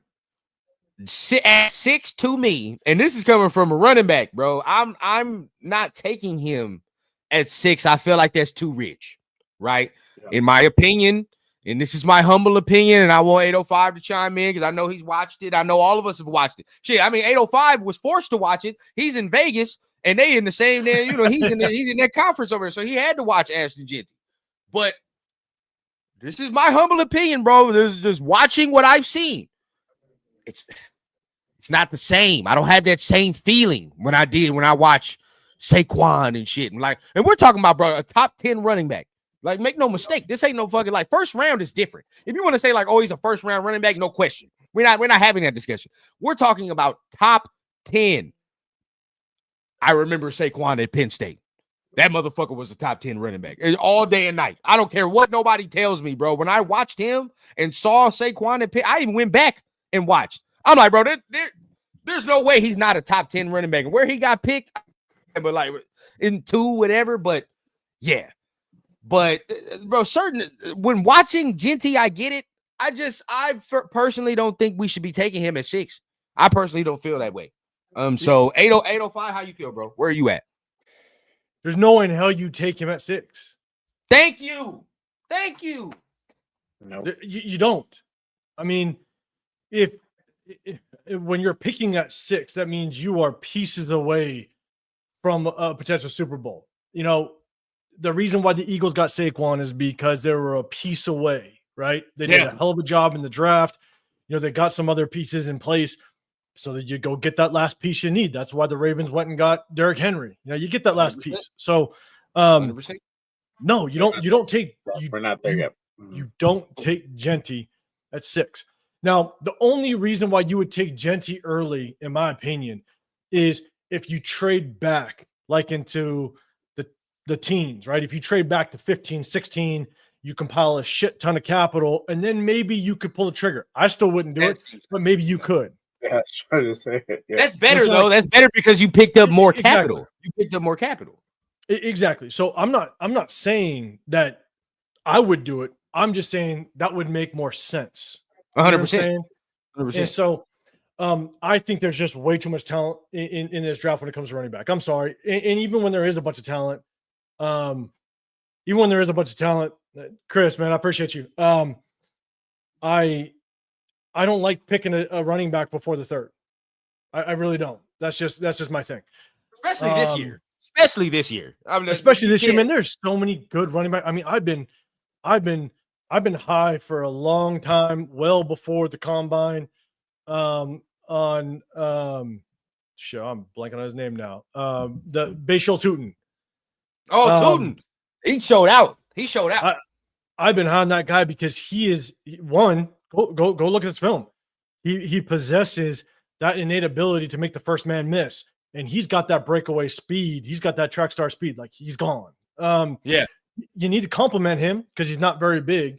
But the compliment could be a guy like Khalil Mullen out of Michigan. Oh, hey, I know you've been hearing me, 805. This man might go undrafted. And that shit is crazy to me. I love his game. He's got that ability to make the first man miss. I think there was so much rotation in Michigan in that backfield that I think he just didn't give as much love as maybe he should have. But I mean, shit, he's got the size to be that short yardage back. 6'2", 230. Y'all like that? I'm telling come you. On. You get Bashal Tootin, and then you get him in. I'm good. I like it. I'm good. I've been high on shit. I gotta bring up my notes. I got a shit ton of notes. Bring it up, bro. I've been high on DJ Giddens. I love DJ Giddens. Kansas State, I love him too. He's a very good one. You had to pair him too. He need to be paired. He needs to be paired, but the thing is I think he tested a lot better in the combine. I don't put a lot of merit in the combine. Basically 90% of what I take is purely based off of game film. But I do like DJ Giddens. The other guy that I think he reminds me of what I saw out of Bucky Irving. Now, Bucky Irving wasn't on my radar too much in last year's. And I liked Bucky Irving last year, dog. But going up to the combine, he wasn't real big on my radar. But when I saw him in the combine, I said, "Oh shit, okay, let me take a look at this kid." And then I really liked him when I went back and watched the game film. But I think Devin Neal is a really good comparison to Bucky Irving. That's another one. I like Devin Neal. Yeah. Oh yeah. You got the normal names, obviously, like Travion Henderson. I actually like Travion Henderson more than I do Junkins, to be honest with you. I love Junkins, bro. That's especially after the 40, 220, 4.4, bro. I might have to fuck with that. I ain't gonna lie. I like it, but the thing is that when I watched a lot of Junkins over the last, I want to say like 2, maybe 3 months or so. He doesn't have that innate ability to make that first man miss. There's a lot of times where he's getting tackled by on first contact, which I struggle with. I struggle a lot, which doesn't mean he's not going to be good. I'm just saying that there's other running backs that show that have the same, like a Khalil Mullins. Khalil Mullins can make that first man miss. He's shown it. Oh, he does. He does. And I think those two are somewhat, I'll be honest, I think those two are somewhat similar in their running styles. And so the only reason why I like Travion Henderson a little bit more is because he's more versatile. He's not, but you gotta pair him up.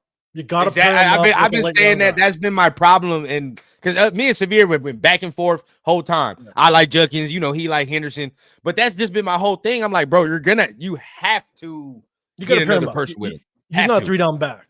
No, he's not. I think you got to bring in just a bigger body running back. I mean, obviously you have like Amari and Hampton. I think he's a stud. Ollie Gordon. I like him as well. Yeah. Big running back. But again, I think he is not. Again, he's not a. I don't think he's a 3-down back. I think he's definitely a short yardage type of back, a first, second down type of back. You got to have a 3rd-down back. Let's see, who else do I got? Okay, here's my sleeper, which look, I've been trying to find as much. Dan 78, he says Woods. I like Woods at USC. I do like him, especially. I like him, bro. 3rd down guy. He's a good 3rd down guy. Yeah, I like him. He's nice. A guy that, man, I don't know what happened with. I got to do a ton more research. But in EC, you're saying that, yes, Tootin had fumble issues, 100%. That's why you got to pair him up. I'm with you. He had fumble issues, which was tough. But Khalil Mullen, I don't think he fumbled one time in his entire career, which I love. So I don't understand why there's no more talk about this man. I just don't understand it. I don't get it. Yeah. So here's my other thing is one guy is my sleeper. He's going to be an undrafted free agent. Talk to me. Is Marcus Major out of Minnesota. So there's not a lot of tape on him. There's not a lot because he shared time in the running back room. But when you watch the opportunities that he had when the ball got into his hands, he looks very, very fluid and natural. It's okay. He's a good sized running back. Again, undrafted free agent. We're talking not in the draft. Right. He might be a sleeper as an undrafted free agent. I'm telling you, he's a guy that I want us to snag on quickly. Kind of give you just, Amari Gaynor was my undrafted free agent last year. I want us to grab Amari Gaynor the moment that he didn't get drafted. And so, I'm you got to check out that kid out of Minnesota, Marcus Major. I got to see what's up. There's not a lot of tape, but what he shows, there's just a natural ability for him to run that football. He's a bigger running back. He's got some speed on him. But as a UDFA, man, I'd pull the trigger in a heartbeat. So I feel that, bro. I feel that. That's my running backs. Hey, and that's a great ass list, man. Great ass list because again, we all know the top heavy. Like we pretty much all know the top heavy, but of course it's so deep. Like I think I said it yesterday. Jay was on the show too. I'm like, bro, there are running backs in this draft that damn well should not be going undrafted. Should not be going undrafted. And it's to the point where, bro, I got mad watching the combine 805 and seeing Donovan Edwards at the combine. I said, why the fuck is he here? Why is he here? And his spot got taken. Like legit, dog. Like, and the dude who took his spot is nowhere to be seen in this offseason. I don't even know where he's at. So I'm like, bro, it just makes no sense to me. Now, I mean, Jay, you got any running backs you like? I mean, my man them broke it down. RJ Harvey went out there, put a goddamn show on. Goddamn Taj Brooks. I like Taj Brooks. I heard Severe talking about Taj Brooks yesterday. So bro, there's a lot, bro. Too many. Oh, there's a fuck ton coming out of this class. 805 said it, DJ Giddens, Neil are one of the late rounders. Dylan Sampson. Sampson. A lot of people like Sampson. That dude's hard. That dude's hard. Dan 78 said Woods from USC. I like that dude too. I'm a little bit partial for USC, but he had a pretty good combine. So I like him. Good Senior Bowl too. Good Senior Bowl too. So you got to back it up a little bit. Hey, how y'all feel about Damian Martinez? How you feel about Martinez?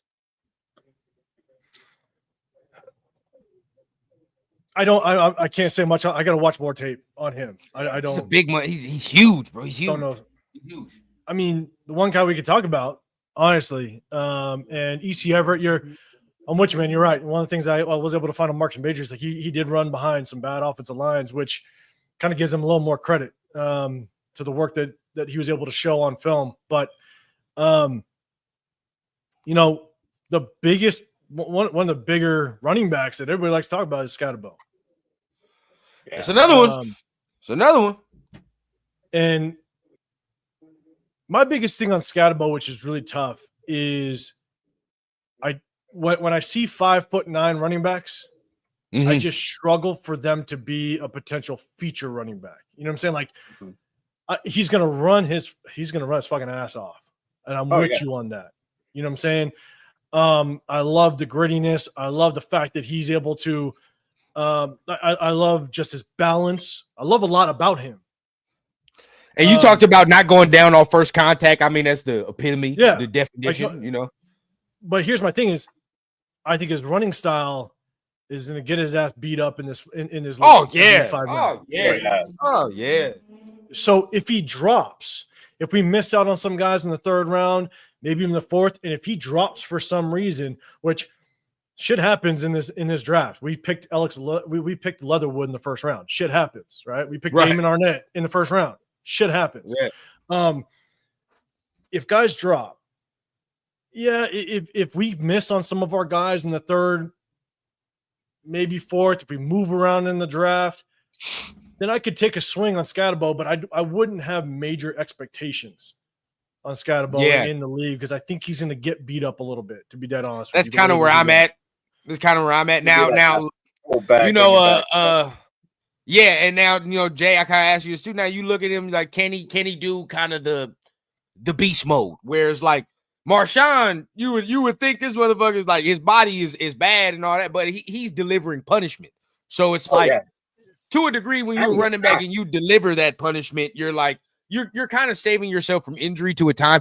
But the way he looked, like towards the tail end of his playoff run, he looked tired. Right, he looked like he was a little beat up towards the end with Arizona State, and they was trying to run him into. I mean, he was the offense pretty much, so they was running his ass to the ground regardless. Beast mode was different. You know what I'm saying? Like that's the thing is that what I saw in beast mode is I used to play. Real quick backstory. When I played in high school, kind of before moving on, is I played against a guy that was the linebacker for the Indianapolis Colts when they won the Super Bowl. And so he was a linebacker and running back at the time. And I'm telling you, I could care less how big you are, how small you are. Samoan's got that power. We call it Samoan power, right? Real talk. Marshawn Lynch, he ain't Samoan, but he's got that. Like he's got something different. You know what I'm saying? Yeah. Like there's just something different about him. And so I don't see Scatterbo just being that, and so I just think he's going to get beat up. I think that I don't want to hate on this game. I love the fact that he is going to lower his shoulder, that he's going to play his chip on his shoulder. He's going to run with authority. I love it, but how long does that authority last when you're 5'9" and going to get your ass handed to you? Like now, I need Now, say if I told you 805 in a perfect world, you got Henderson like you won't, and Scatterboo does slip because I think a lot of us are on the same accord. Like I'm drafting 2 running backs. I don't give a damn how it is. Yeah. But if you get that and you pair him with the Scatterbo now, or do you feel better about that on the game? With who? Who do we Henderson? pair him up with? Henderson. Oh yeah, you get Henderson and Scatterbo. I still because at the end of the day, I still don't like Scatterbo's ability to withstand the punishment he's going to take, the way his running style is. I just don't like it. I'd much rather take a shot at an Ollie Gordon that's a little bit bigger. I like Ollie. I do. His footwork is ass in the combine, but I still like Ollie. I still like the film, so it don't really matter. But it's just and you can get him. I think you can get him a little bit later. You know what I'm saying? Yeah. And so I think Scatterbo might go earlier than him. And Dre, what's happening, man? Yeah, like I mean, honestly, he did. That's the reason. He had to. There's no other way. But that's the reason why I started doing my push-ups. To be dead honest with you, when I started playing Push when I was in them off college. you. I honestly like he's the exact reason why I started doing push-ups every single day and sit-ups. But my biggest thing is that I think that's hard. Is that you can pair up Scatterboo, but I don't think he's going to last.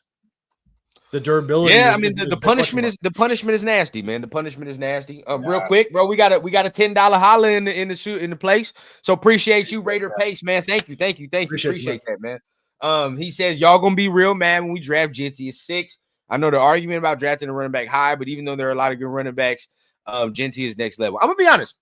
I'm gonna be peeved. Because, and it's the thing, if the class was not this deep, right? I'm low-key with you. Low-key. Because the class is not this deep, right? And I understand. Okay, yeah, this dude's different. You can clearly see the talent gap and shit. And like, all right.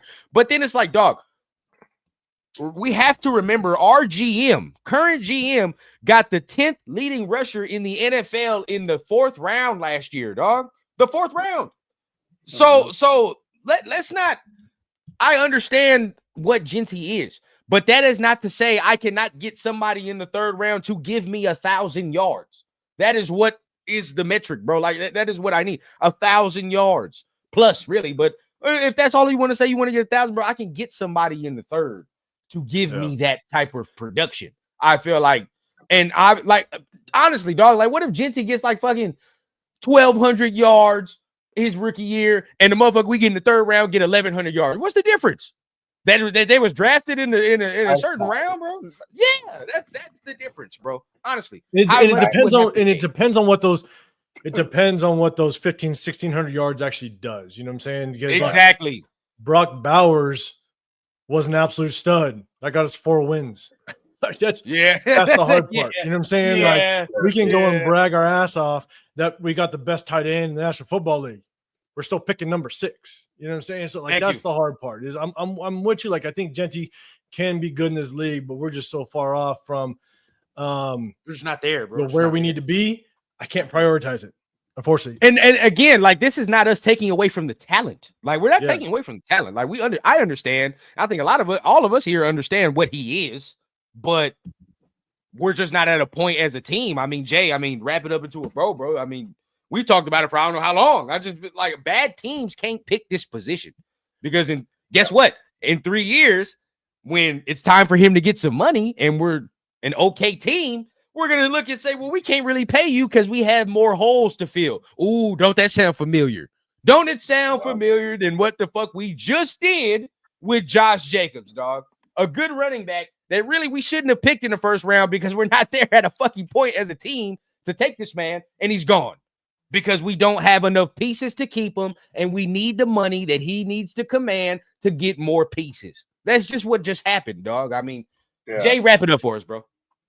Yeah, I mean that's literally what it boils down to, and like we said just right now, I mean the difference is the price tag. I mean the signing bonus is literally the difference between a 1st rounder and a 2nd and 3rd rounder. You know, but if you're getting the same production, you know, why are we going to overspend on money? Why are we going to overreach on it? You know, this whole thing, we still have holes to plug up, right? Because this cap, now that we extended max, I mean, we might most likely we'll probably restructure Wilkins, so we get a little bit of more money back. But it's starting to shrink, and then like we said earlier, Gino might be that splash. So now we got to kind of start thinking more frugal, more smartly on the decisions that we make from free agency and the draft, because we only got so many picks now.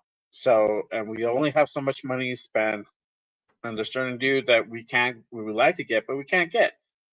So we really have to really be considerate about that.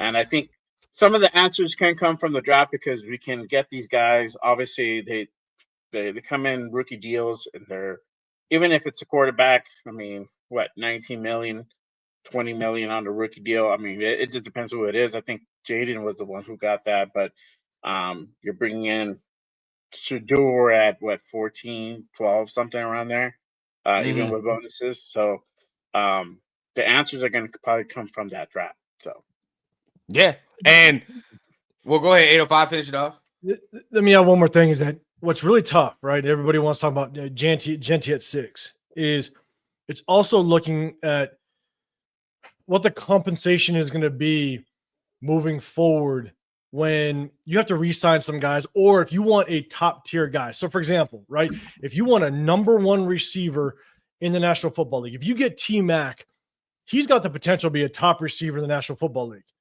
Jamar Chase is about to get fucking paid.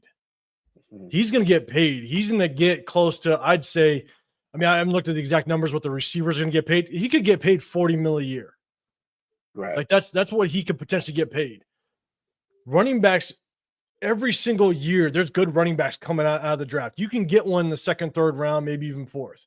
You can, and because I've always been a believer of building in the trenches, you can build up a solid offensive line, which a fourth round running back can run behind, but at the same time, you protect your most prized commodity, which is your quarterback. My thing is that I would much rather I'd much rather risk a first round on a receiver that I know if I either want to bring him on or if I need to acquire a number one receiver through free agency, I'm gonna have to pay a shit ton. I gotta pay, $40 million in order to acquire a number one receiver. But if I could draft one that in the grand scheme of things of positions, that's a high paid position, I would take T-Mac knowing that I'm getting him at a bargain. It's like getting a quarterback at a bargain. There you go. Saying?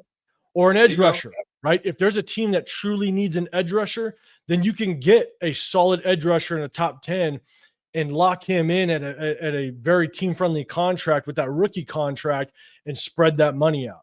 And so that's my biggest thing is that I don't like to go after a running back early because you could get him late. You can get him late and have damn near the same production as a first round running back.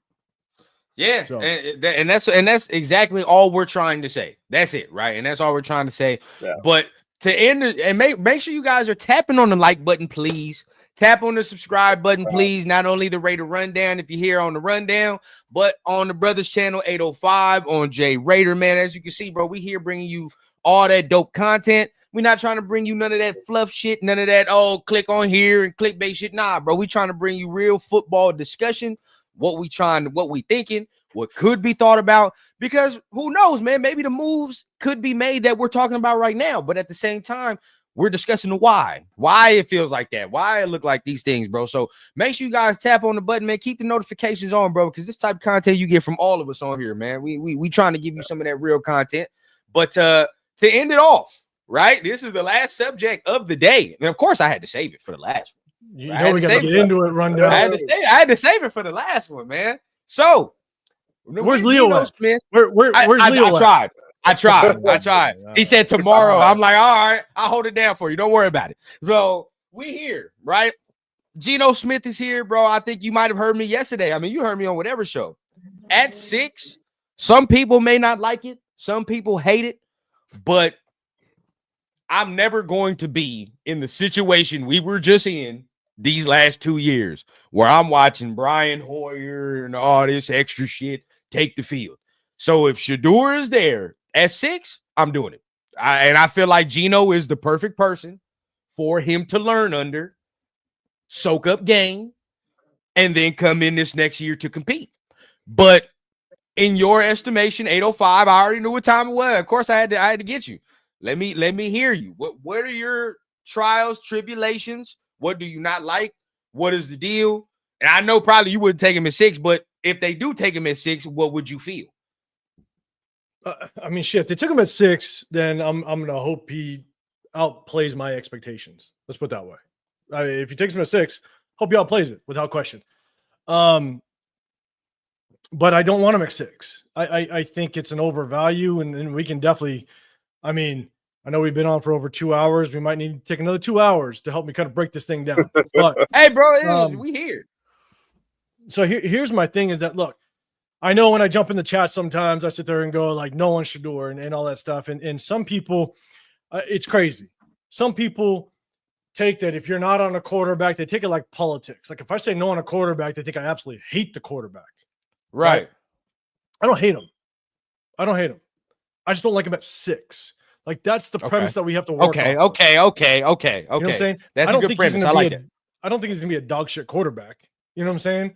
Like I don't think he's Okay. just gonna he's not gonna be the next Jamarcus Russell. Let's put it that way. Okay. Like that I'm not throwing that there at him.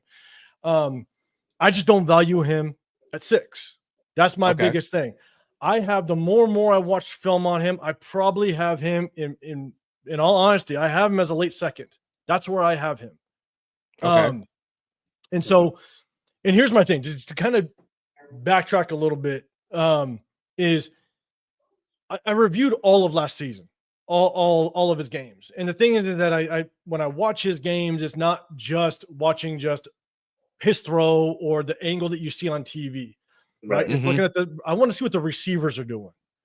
And so, you know, what I do is I start later in the season with my film review because I don't take too much merit in the beginning of the season.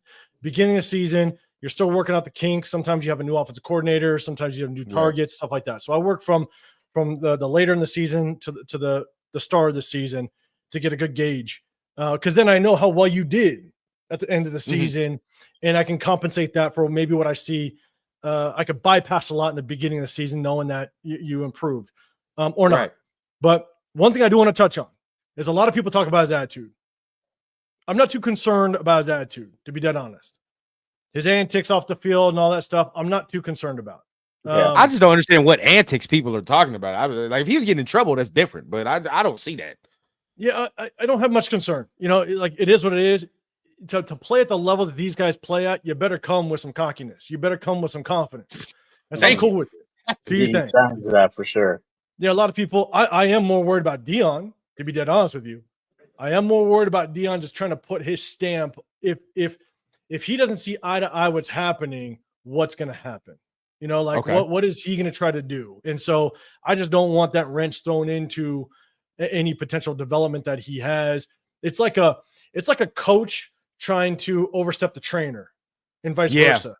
You know what I'm saying? Like I just don't want Dion thinking, well, this is what my son needs to do versus what our coaching staff is trying to do. And he's got so much pull. I do have some concerns with that, but I'm not too concerned about Sanders, Shadur, and just his personality and stuff. I think his shit has been humbled enough with having a dad that's one of the greatest at what he did. You've been humbled, so you're going to come in humble. I get that. So I'm cool with that. One of the biggest things that I take from his game film is that there was a lot of flashes of good, but there's also major concerns that I have with his ability to process coverages. And I looked at a lot of the games that he struggled with, some games that he had success, but a lot of games where he struggled. I want to know why he struggled.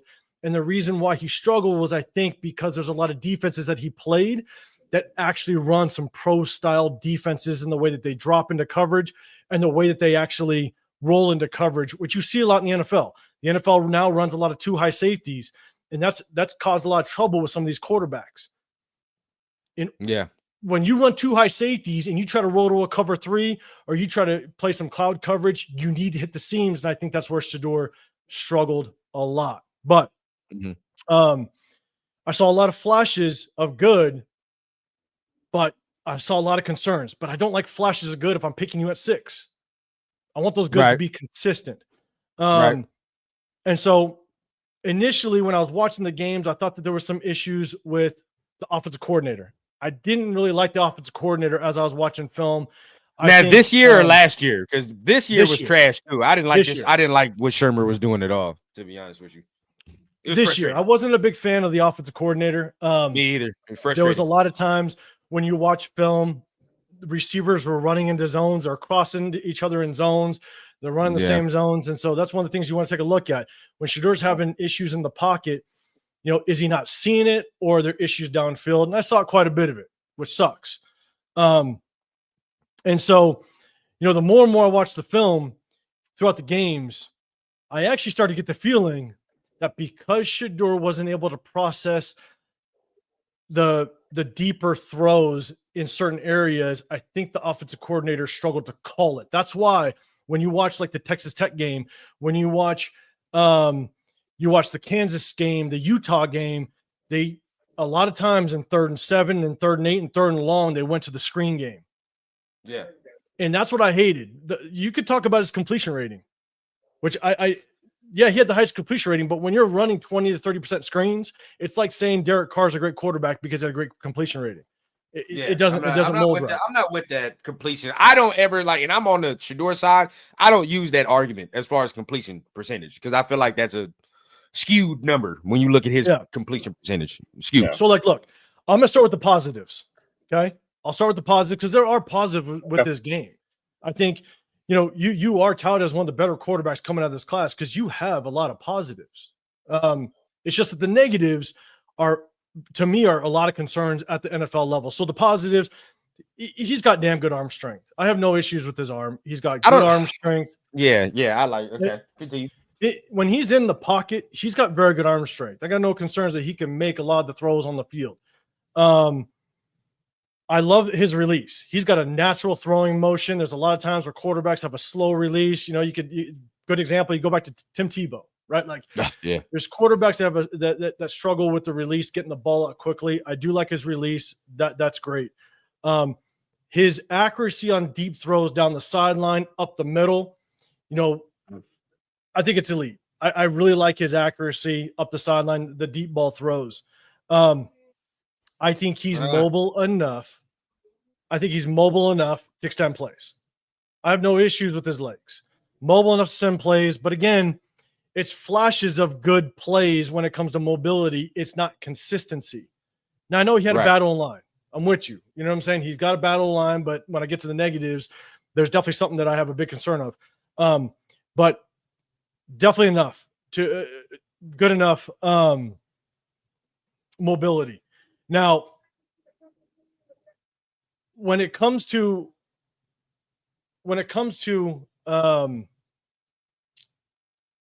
him throwing his receivers open, and that's one of the biggest things. He does a pretty good job of throwing his receivers open, which in turn means that's why he's good in the quick game. He's very good in the quick game. You know what I'm saying? RPOs, those one reads, his pre-snap read is really good. And so I like the fact that he can throw some receivers open. His anticipation to seeing the defenders move in the quick game, I think is really good. Again, that's if the defense is set. If they don't drop into his own coverage, if they don't roll to coverage, I think that's where he has his issues. Lastly, on his positives, his durability is unquestionable. Oh yeah, that's tough. He's going to be he's tough as shit. You know what I'm saying? And so I definitely think that he's going to be able to physically, without question, play in this league, and he's going to have some fun. And at the same time, like, look, he's going to break off some good runs. Don't get me wrong. Like, he can move. He is mobile. So I'll definitely give him that. Now, when it comes to the negatives, again, going back, there's flashes of good plays, but I'm seeing more consistency with the issues and concerns that I have. When he has to move, there's a significant drop in his arm strength.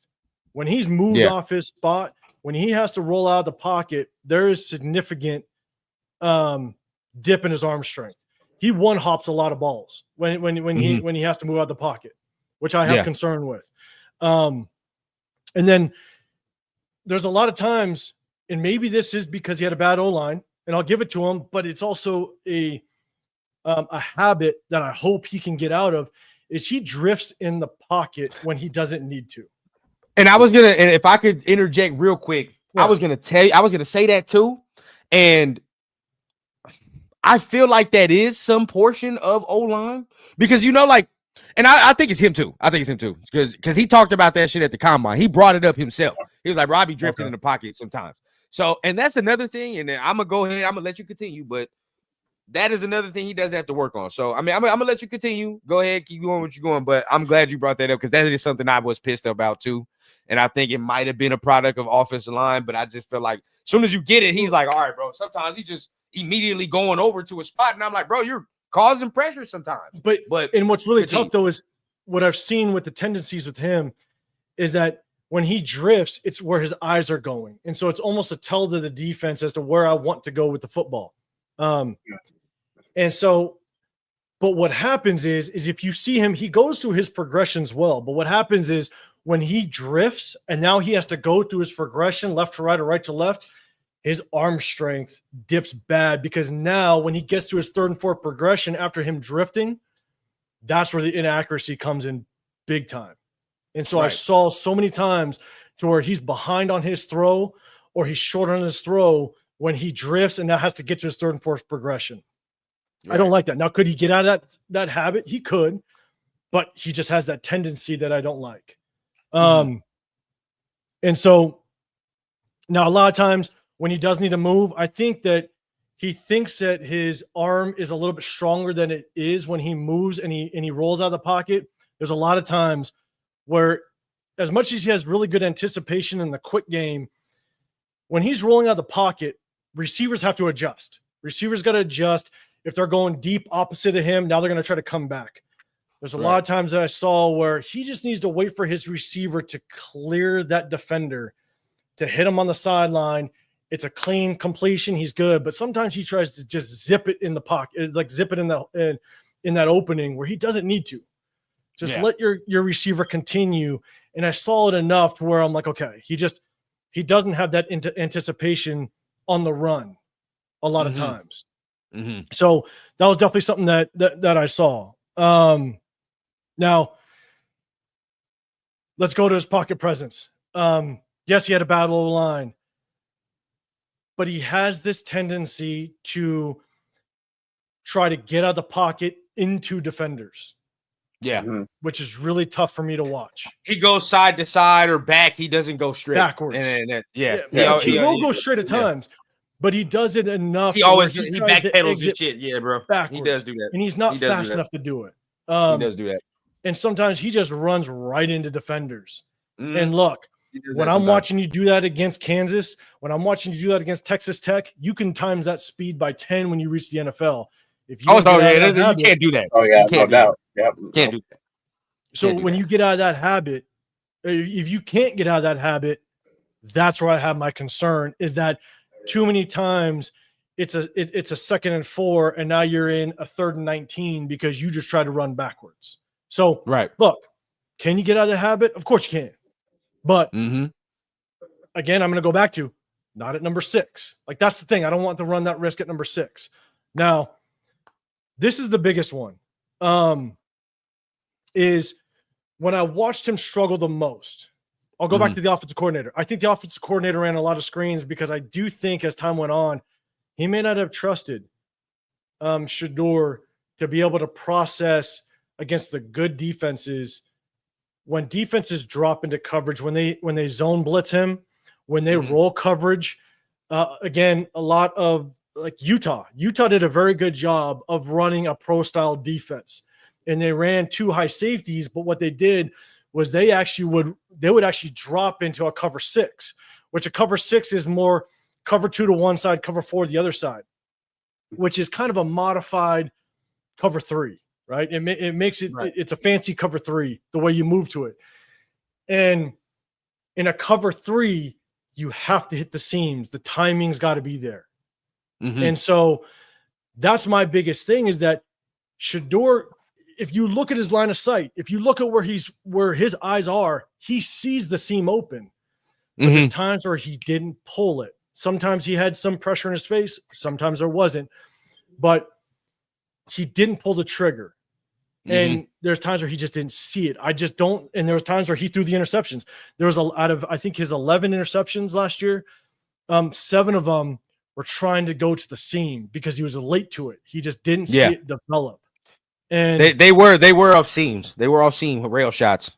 Yeah, and that's my biggest issue with him is that he's going to see, like you're going to see in the NFL, you're going to see 10 to 12 times throughout the game where you got to hit the seam like that. Yeah, it's going to be open because defenses like to transition. They run the 2 high safeties and they'll drop a safety will roll over. That's when you got to read it. You got to see it post snap, and you got to hit it instantly. And if you don't have the ability to hit the seams, you're not going to be a good quarterback in the National Football League. You're just not. And that's true. That's a fact. That's a fact. And that's why for me, Shadur, he struggled so much to see it. Now, again, you combo that with how much work everybody's saying he is having with Tom Brady, where, he's he's working so much. He's got so much help and coaching throughout his entire career thus far. If you haven't got it now, I'm struggling to know if you're going to get it at the National Football League. And so, again, that's my biggest thing is when I saw him play against defenses that ran very close to what he's going to potentially see in the NFL, he struggled to process it quickly in the time that you need to. And, you can go back. You can literally go back and look at when defenses roll coverage, he just, again, his eyes see it. He's looking at it, but he doesn't pull the trigger. And again, I don't know if it's just he doesn't trust his arm or he doesn't see it. I don't know which one it is. And I think that's why the offensive coordinator over time started to rely on the screen game. One, because they got the athletes. All right. You got Travis Hunter. You got the athletes to do it. But I think he reverted to the screen game and a lot of third and longs because Shadur struggled earlier in the season to process that role in coverage because they played some good defenses. I think they played Nebraska earlier in the season, and Nebraska did a really good job of being able to kind of roll coverage to a cover 3, and Shadur struggled to process it, which then I looked at later in the season when he played teams like Texas Tech, when he played the BYU game where they did kind of the same thing where they zone blitzed him and dropped into certain coverages. He struggled to process it. So to me, that's why, again, I revert at 6. I struggle to pull. I can't pull the trigger. Now, if he drops like a lot of people are saying, then okay, then you might be able to pull the trigger. Again, I got him at a late second. He's talented. But see, I love it though. Man. What you're saying is brilliant right now because for me, and this is the thing. I'm never gonna come on here and get mad at somebody that does not like Shadur because first of all, 805, that's family. And second of all, the way 805 would break it down at the same time, we're having football discussion. So what he's saying about the things that he does not like about Shadur are very valid concerns because these are football concerns. You know what I'm saying? Like, I understand those. Everything he said to a point, I understand full-heartedly, and we're going to respond. But where Jay and I get angry, of course, is where people, you take it based off of the personality. And people take it based off of, I don't like the way he conducts certain things. You have to, bro, again, if he's not doing no Xavier-worthy chief shit and slapping people and bro, doing all this shit, bro, I don't care what he does. Who cares? He makes music. So the fuck what? That shit does not impact you, dog. If he's going to be on the field playing, that's all that matters. Now, to go to 805 concerns, and I'm going to let Jay take over as well. Some of the concerns that I feel that you did bring up, very valid. Because there are times, right, coming from a person, of course, watching film, watching every game, of course, with Colorado, you look and there are times he's drifting in the pocket. There are times he, instead of steps up, he steps back and he continues to fucking backpedal and shit. And you're like, bro, why are you doing that? You're causing more pressure. And a lot of it, of course, on our side, you'll say, bro, it's the offensive line, of course, right? The offensive line is most of the times where you're looking and you're like, dog, there is no time. Like you're literally, bro, he snaps the ball and the guard is getting his ass whooped immediately. And it's like he has to make things move. And of course, for a person that has questions about the athleticism, it's going to affect a certain game. And I feel like to a degree, and some of the things that you said, 805, is to what I'm about to bring up right now. Their running game was fucking atrocious last year at college. Like, bro, they had like 65 yards a game last year, bro. Like, and so a lot of it, and as you know, 805, a lot of it, bro, when you're like talking about these screen games, it's like, bro, I got to get the fucking ball out of his hands. Like, you know what I mean? If you're calling game and we're calling game and we know that offensive line is weak and we can't run the ball and we got these athletes out here, though, at least to substitute for the fact that we can't run the ball. We got to get the ball out your boy hands, get it to Travis Hunter, get it out here, just do certain things. So I feel like that's why I don't really use the completion percentage thing, because like you said, that shit can get skewed because they didn't have no run game. And in order to combat that, you had to go ahead and do all these things. As far as some of the concerns that you have brought up are valid concerns. When you're talking about the rail shots and some of these seam shots that are open and you look and you're like, bro, you see it. Why are you not throwing it? It's wide open. Yeah. Right. And some of these where you're like backpedaling. This is why as a prospect, I fuck with him and I love him to this degree, bro. During the combine, and if you have not seen it, just during the combine, and they're asking him these interviews, a lot of what you just said, 805, he brought up himself. He's like, dog, there are times Pat Shurmur called some things and I didn't trust it because I tried to play, I wouldn't throw it.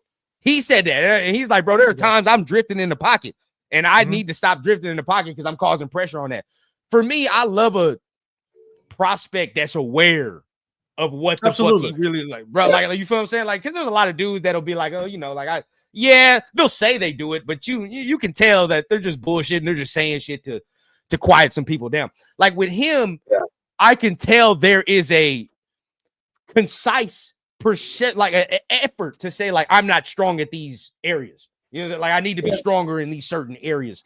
Coming into the league, there are certain things that he's not going to be able to do, but with a again, and it let me know this too as well, 805. How much play action did you see this man do at all at Colorado? I don't think I saw like very minimal. Not a lot at all. Very minimal. And a quarterback of his stature, or just like his stature, I said like how the way he plays, play action, I feel like would be a huge part of his game. If I can, if I can implement that with the type of quarterback he is, play action would be something that I feel like he would work with very well that he didn't have nearly at all at Colorado. So, and that comes from not running the ball and certain shit of that nature, whatever the case. So I just think a lot of the things that we're bringing up as far as concerns with Shadur, because again, he's not a perfect prospect, but a lot of the things we bring up as far as concerns, I feel like are not to the point where we're looking at, like, for example, and this is extreme, but Jalen Milroe, right? You gotta break that shit, bro. Don't you start. Gotta break that shit down. 805. If I could look at, and trust me, I've looked at Jaden Milroe. If I can pick through Shadur, which look, Shadur's he's a good quarterback. Again, we're talking about 6. That's what we're talking about. Right. But like, he has potential. Jaden Miller's a whole nother beast. He's a whole nother beast. That's a project in itself. Like, stop it. Like, I just can't. He's a step above Anthony Richardson, but Anthony Richardson's already down here. Like, thank you. It doesn't mean much. So, dog, it's like 805. You know, I just had baby rundown. You know, I'm gonna have to teach him how to walk. It's like, bro, you're going to have to literally walk this man through how to pass the football. When he gets into the league, you have to break it down elementary level. There's no other way. So, like, I said this in my live on Wednesday, I think it was, with Chris and Severe, and I said, look, when I look at quarterbacks, I want to know how high their floor is. That's what I want to know. Real shit. I want to know how high your floor is, not necessarily your ceiling. If your floor is high and your ceiling is high, cool. Let's put that all together. I love it. But if your floor is extremely low, and all your attributes is that you're fast, and you can throw the ball a mile, we've seen that day in and day out. That doesn't amount to anything. You know what I'm saying? A lot of people have talked about Milton. Okay, cool. Milton had a good game against third-string backups against the Bills. Got it. That doesn't translate to him all of a sudden being a good quarterback. You can take a risk on him. That's fine. I'm never going to say someone's going to be I'm never going to say someone that's is going to be just an absolute shit quarterback. Like, Milroe's going to make it to the league. Someone's going to draft him, and he might end up being maybe an 18th ranked quarterback or something like that. I'm never going to say someone's going to be a shit quarterback, because people also thought, what's his face? Minnesota kid. JJ? No. JJ? Or Sam? No. Sam Darnold. Like, everybody thought Sam Darnold was going to be shit, but look what he did. You know what I'm saying? And so it's like, you got to the National Football League for a reason.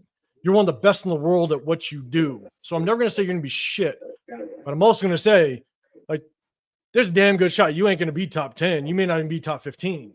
So that's my thing is, when it comes to quarterbacks, I want to know what skill set you possess going into the league, because I don't want to have to bring you into the league as a top round draft pick, and I got to work on things that are a make or break in the National Football League, like accuracy. If you are not an accurate quarterback, come on, bro.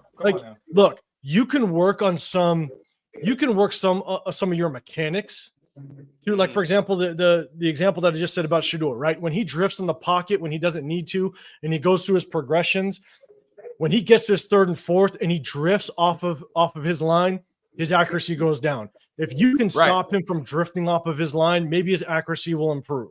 So there's things when it comes to mechanics that you can improve when it comes to accuracy. But man, if you're just straight inaccurate, I don't want you. Thank you, bro. Like, and that's the main thing. That's the main, like, and it's so puzzling with Milroe because, and then Jay, go, because we've been talking for a minute. I want you to go ahead and bring your door concern. But for me, bro, like with Milroe, it's so puzzling because the deep accuracy is good, right? Like when you watch him throw the deep ball, you're like, dog, like the shit's perfect. And then you throw a 10-yard slant and you throwing that shit 150 miles an hour. Like Shohei Ohtani. Dog, what the fuck are we doing? It's like combine pushing those fucking guys out of bounds and shit. Yeah, man. Like that, even in the combine, bro. Like the combine, there's some of them throws. I'm like, dog, take some heat off. Slow that shit down, bro. You don't even throw that shit like that. But Jay, bro, I know you were a Shadur guy too, or some of 805 concerns, which I very valid. You feel what I'm saying? There's nothing I really say, but of course, you know, knock on them. What do you say about some of those things as well? Yeah, I mean, look, we know, and I said it, and I think me and you debated a little bit about it a couple of weeks ago because I said, hey, I think this kid needs to go ahead and throw in the combine. I would like to see what he looks like with the receivers he's not familiar with because we need to know. We need to know what his real flaws are at. Can he really do it with other receivers? Because if we're gonna get him at 6, which it looks like it is, and 4 months, doesn't look like that's what it is, Jay. I don't know, maybe. That's it's gonna happen because if I'm breaking down spy tech, they're gonna get him.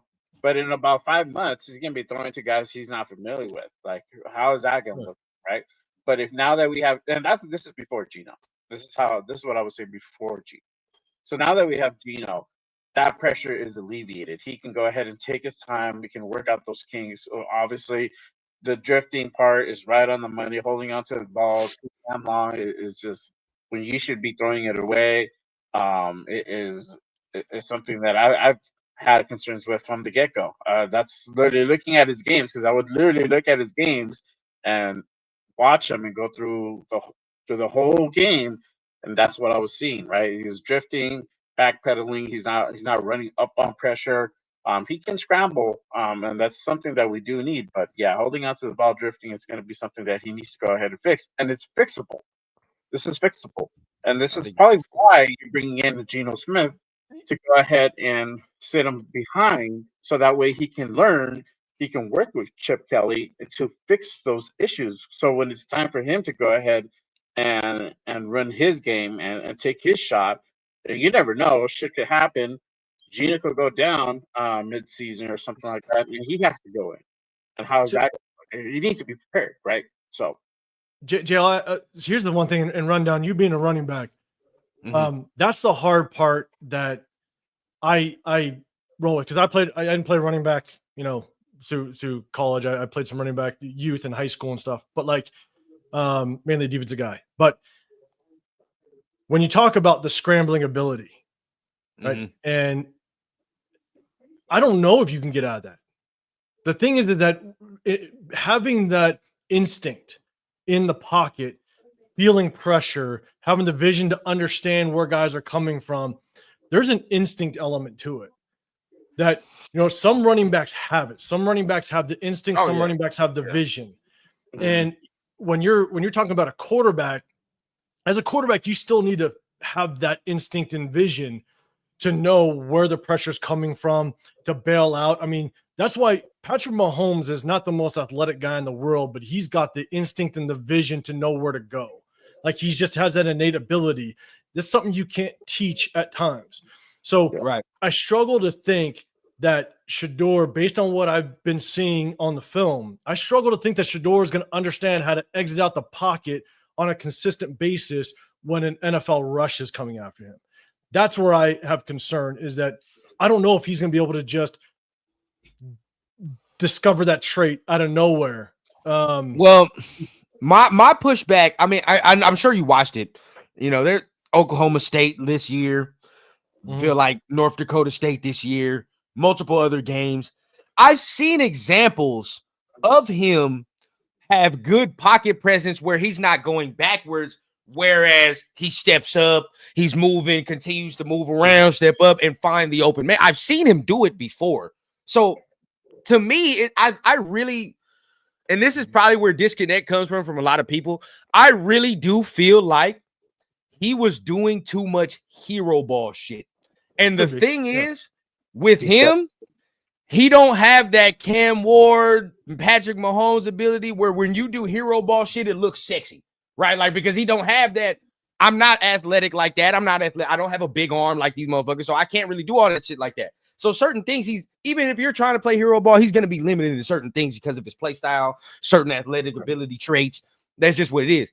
So I think at certain points, for a person like him and the way he plays, hero ball looks like I have to hold the ball until I see the deep man get open, or I gotta run around and shit until because my offensive line is gonna be fucked off. So I gotta immediately run around to the right side as soon as I get the snap and make sure I do these things. Like there are certain things that I feel like he's trying to overcompensate for the offense. Right. For when he gets to the NFL and around NFL coaching and around all these things that, especially with Pete Carroll, that says, dog, I don't need you to do this, and this right now. I just need you to take care of the fucking football, get it in the spots, and that's where we need. If I feel like he gets into that situation, I feel like there's no limit to what he can do. Like what we're asking Geno to do right now, I feel like he can take that shit to another notch above, right? Because what we're going to ask Geno to do is take care of the football, play complimentary football, come out here. If he give us what he gave Pete Carroll that first year, what was it, 30 touchdowns and 8 interceptions or something like that with 4,200 yards, we're cool with what Geno did. Yeah. In my opinion, if I let Shadur sit a year and do those things, Shadur can take those stats to a different degree, in my opinion. That's just me. So I'm with you in he did. He showed the ability to step up in the pocket, to take off and run. There was a couple times where I forget what game it was. I mean, he did a good job of stepping up and rushing in for touchdowns and stuff. So he has that ability without question, you know, but then he's also has a lot of moments where he's trying to bail backwards, roll backwards, and he's running into a defensive end. It's not that the run is, and there's no pressure coming from the front side. He just bails that way for some weird reason. And I don't know if that's instinct. I don't know if that's just what, you know, just his eyes see. And so again, real quick though, 805, before you continue, just I want to ask you this question, and it kind of adds into it. Do you think, because we've all played football, right? And you said it's always a certain side, right? And we know the offensive line was trash. Do you think innately he's like, I know my guard or tackle his ass right here, and I'm immediately gonna get the fuck out of here off of this matchup? It could be 100%. I mean, when you know your ass is getting handed to you from one side, you know, 2, 3, 4 games, you're gonna know shit might be coming. And it's also taken into consideration that if you know your right side is dog shit, but that defense has a damn good defensive end that's going against my dog shit tackle. Like, you're gonna know. You're gonna be like, I don't want those watch out blocks. You know what I'm saying? Like, we all know. You know, anybody that's in the chat that's played quarterback before, you know what those watch out blocks feel. Everybody should know what that means. You play ball with motherfuckers be like, watch out. Hey, exactly. You know what I'm saying? And so it's just like, so I 100% agree. Like he could have just this in his mind, like, oh shit, my right side's dog shit, and they got a hell of a defensive end on that side or edge rusher. I might have to escape when my I'm blank on the name, but my QB clock is running out. You know what I'm saying? It's right. Like, I get it 100%, but to me, it just all reverts back to, can I take him at 6 with all this? You know, like that's the only thing I revert back to, because if we were talking about this and we're getting them in the late second, third, it's a different conversation. But the only thing I'll add is when you take a quarterback that high, whether it be a first round or even if you take a quarterback top 10, That's an instant 6 to 7 year investment because you're going to give that quarterback at least 3 years to figure out. So now 3 years has lapsed. If that quarterback doesn't work out, year 4, you're going to pick another quarterback, which means you're going to take another 3 years to figure that quarterback out. If that quarterback don't work out, you're going to take another if you get that decision wrong, then it's different than if you picked an offensive tackle in the top 10. You could potentially move off that offensive tackle much easier than you do a quarterback. The quarterbacks are just valued completely differently in the first round. And so you get that quarterback wrong, you're almost obligated. There's a lot of times where head coaches and GMs' names are tied to that quarterback you take in the first round. That's why the Bears, they had to go with Caleb Williams. They had to. If you didn't and Caleb Williams ended up being a Super Bowl quarterback in 3 years, those guys are dog shit. They'll never get a job again in the NFL if you passed on Caleb Williams. And so that's the thing, is that quarterbacks are valued so differently that if you're going to pick a quarterback at that position and you get it wrong, that's a 7 year, that's damn near a 7 year, 8 year hold that you just put yourself in, because you can't get off that quarterback. So let me ask you this and Jay this at the same time, because that is a good point. Very good point. And so, and this is where I say, like, at that point, this is where the organization has their own discernment and everybody has their own discernment. This is kind of how we ended off here, right? Just how kind of we close it out. In hearing that in this Geno talk, Tom Brady was heavy. This is what is being reported. Like he was at the table with Geno, with all these guys saying, like, I like Geno. I want Geno. We can do this. So he was at the table with Pete. So all of them, him, Chip, Pete, they're all making that decision. So in knowing that, if they all come together, because at this point in the first round and where we're at in this quarterback shit, bro, it just has to be, we like this dude. We don't care if you like this dude, then it is what it is. Because that's literally what some of these quarterback things are, right? Like when the Bills took Josh Allen, motherfuckers looking like, why? Like, he's kind of, you know, he had some traits, but out of Wyoming, you're lying. Again, if you thought Josh Allen would be this right now, even after that first year, lying. There's no way, bro. Like, nobody thought he would progress this quickly. Mahomes, you look at that. Everybody was looking like, why the fuck did you take this man at 15? Some people said that. And now, here we are. Bro, Lamar at 32, motherfuckers was like, huh? Like, trade back up for this running back? That's what people were saying. You traded back up for a running back. And now look, Jalen Hurts at a point. But there are certain guys where I feel like if you feel like that's your dude, you do that shit. Fuck it. Like, and because at the end of the day, if he works out, nobody gives a fuck if you took him where you took him. And if he don't work out, probably getting fired anyway. So it really doesn't matter. So the question I have to end it out is this. If all of them come together and they say, nah, this is the guy, this is the future. We don't have to agree with everything these motherfuckers do, but would it make you feel better? As far as, all right, bro, like we're all coming together. We think this is the dude. Pete, Chip, John, Tom, all of us, all four of us. Like, yeah, that's it. If they're all telling you that, how much better do you feel? Start with 805. How much better do you feel? Oh, man, I was gonna tell Jay go because I've talked too much. Jay, you go. Oh, go, Jay. Go ahead, Jay. Go ahead, Jay. Go ahead, Jay. Yeah, Jay. No, Jay, go. You got to have that alignment, that vision alignment. Doesn't have to be spot on. You guys don't have to agree 100%. But like you said, the vision has to be aligned. And this is what it was with Geno.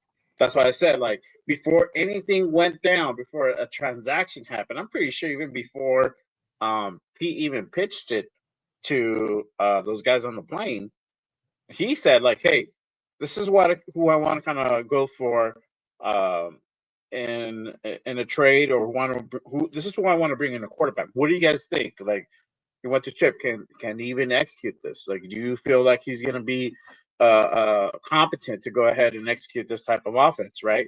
Do you think he can be better even, right? He said yes. All right, great. You know, let me go ahead and go. John will go with you no matter what, right? He'll give his 2 cents, but ultimately he's in line.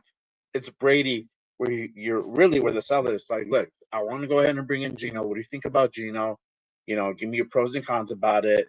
This is what Chip said. He's in agreement. He can run the offense. He can go ahead and lead this team. He can become better. I like him. I work with him. He's gotten better. He digressed when I left, but now if he comes back into the fold and having the team that we have now, he's going to become better. What are your thoughts? He gave his blessing, and then here we are now. It's going to be the same process if it hasn't happened already, because this could be a new point. It's probably already happened. I should say Yeah. they probably already Yeah. agree like Shadur is going to be our guy. There's too many ties to say that it's not, but it's literally is them really going after him? Are they going to wait at 6, which I think they should, because everything points that way he's going to fall to us. It's just having that vision alignment.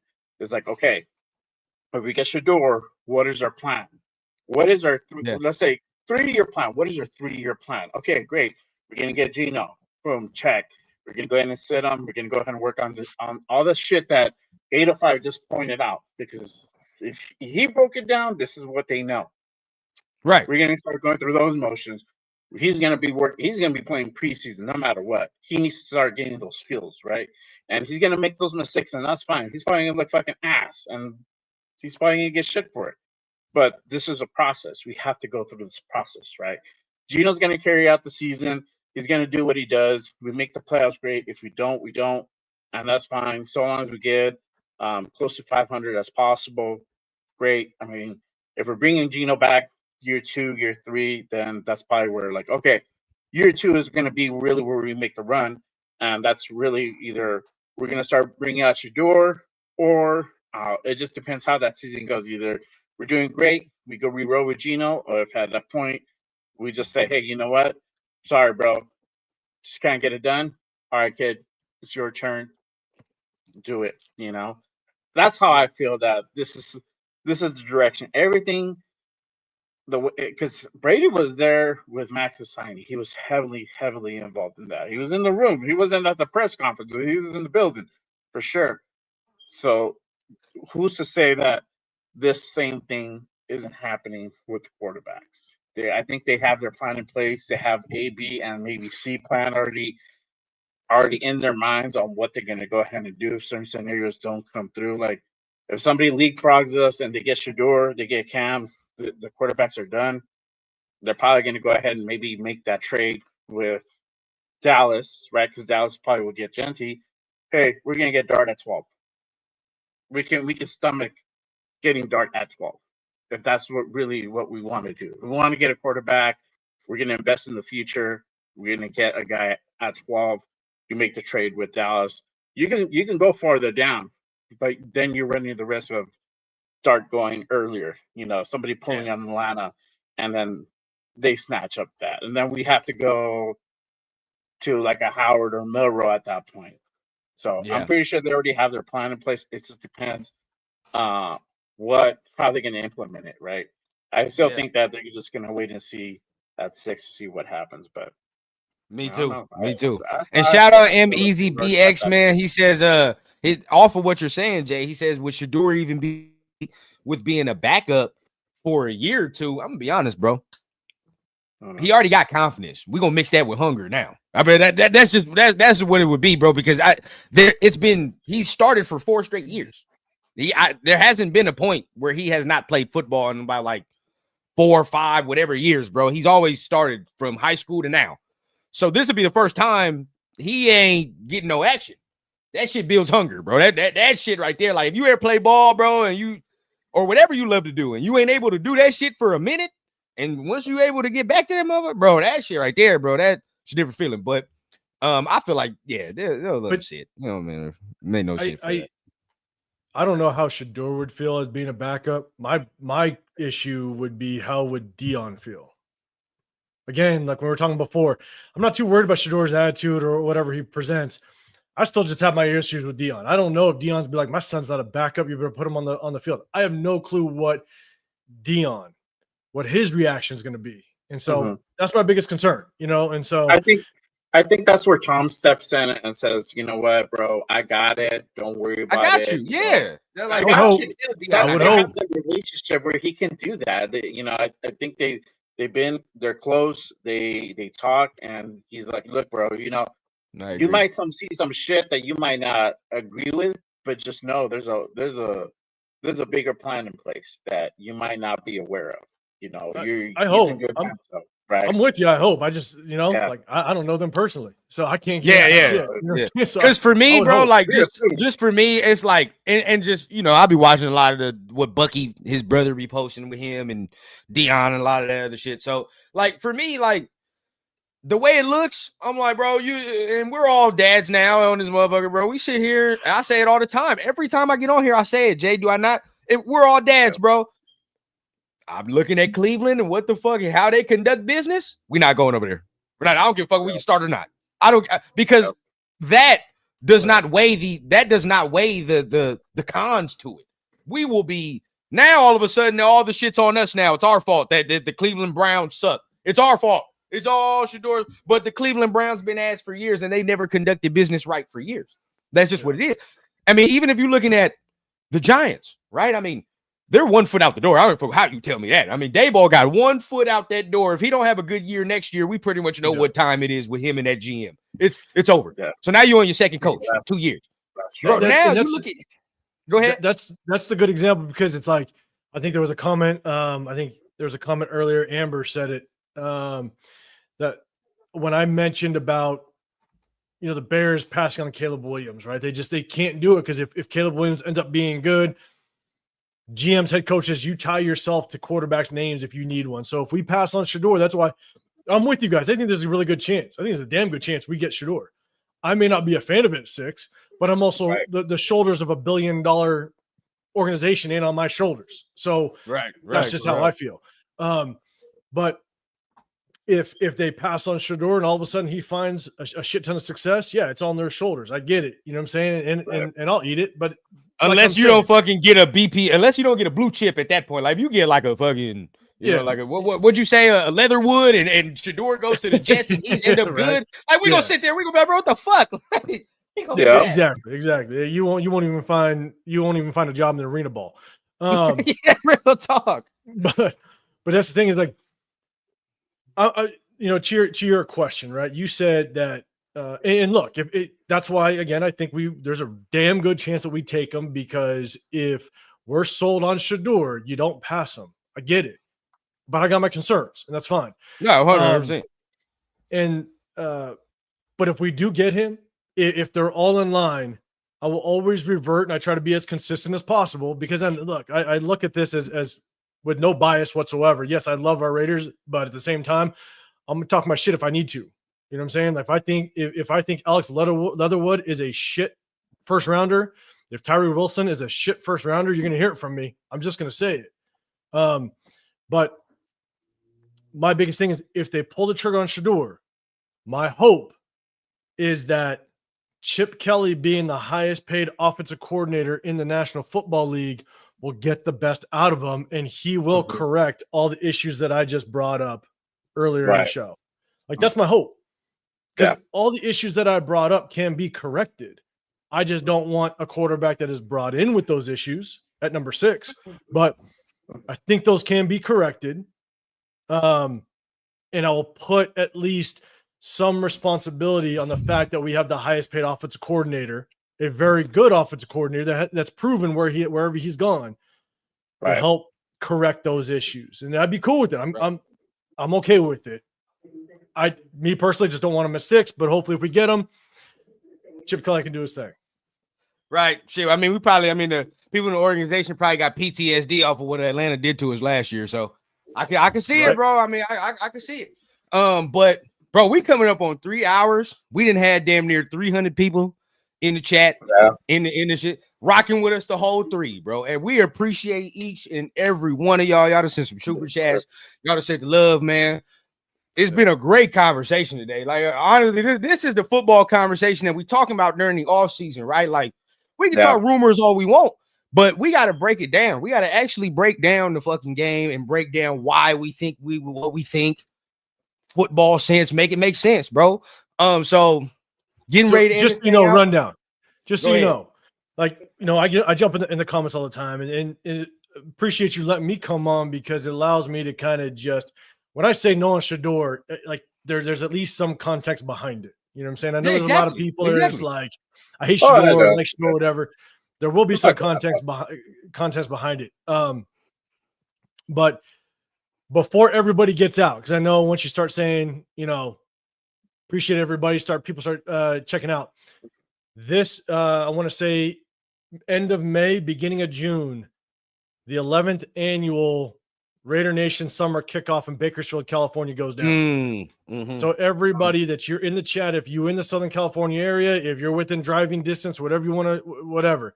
On Instagram, Raiders Crusaders, shout out to him. They put together a Raider Nation Summer Kickoff late May, early June. They might need to move the date in Bakersfield, California. I'm going to be rolling. Severe is going to be rolling. Chris is going to try to fly in, run down you in town. If you close by, I know you close by at least within driving distance. Yeah. We all can link up, man. They usually have Raider players show up. Last year they had Jacoby Myers, Divine Diablo, DJ Turner. They had guys show up. I'm talking thousands of Raider fans show up. We're gonna rock out and just kind of put some names to faces. And from this point forward, we're just gonna be basically advertising it and being like, hey, if you in the area, come rock with us in Bakersfield. So check it out on Raiders Crusaders IG, Raider Nation Summer Kickoff, their 11th annual. So yeah, man, put some names to faces and say what's up to everybody, man. If everybody can make it, be legit.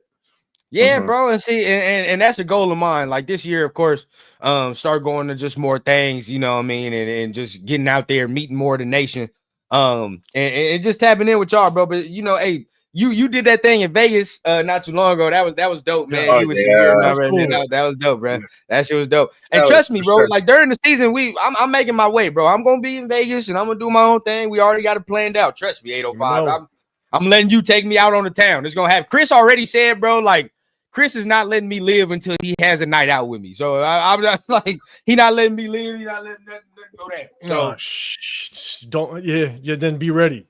Be ready. Yeah, I'm already knowing. I already know what he want to do. But appreciate everybody, bro. Appreciate everybody for tuning in. Of course, hit the subscribe button, the like button on the rundown. But not only here on 805's channel, bro, on Jay's channel. And like he said, right, like 805 not a Shadur fan. Everybody that be on here, me and Jay, we Shadur fans. But this is where it gets important to have that conversation, to have that contrast, to see, all right, well, 805 not feeling them, we feeling them. But at the same time, let's bring it all together. Of course, look, and let us be a lesson, bro. None of this shit got disrespectful.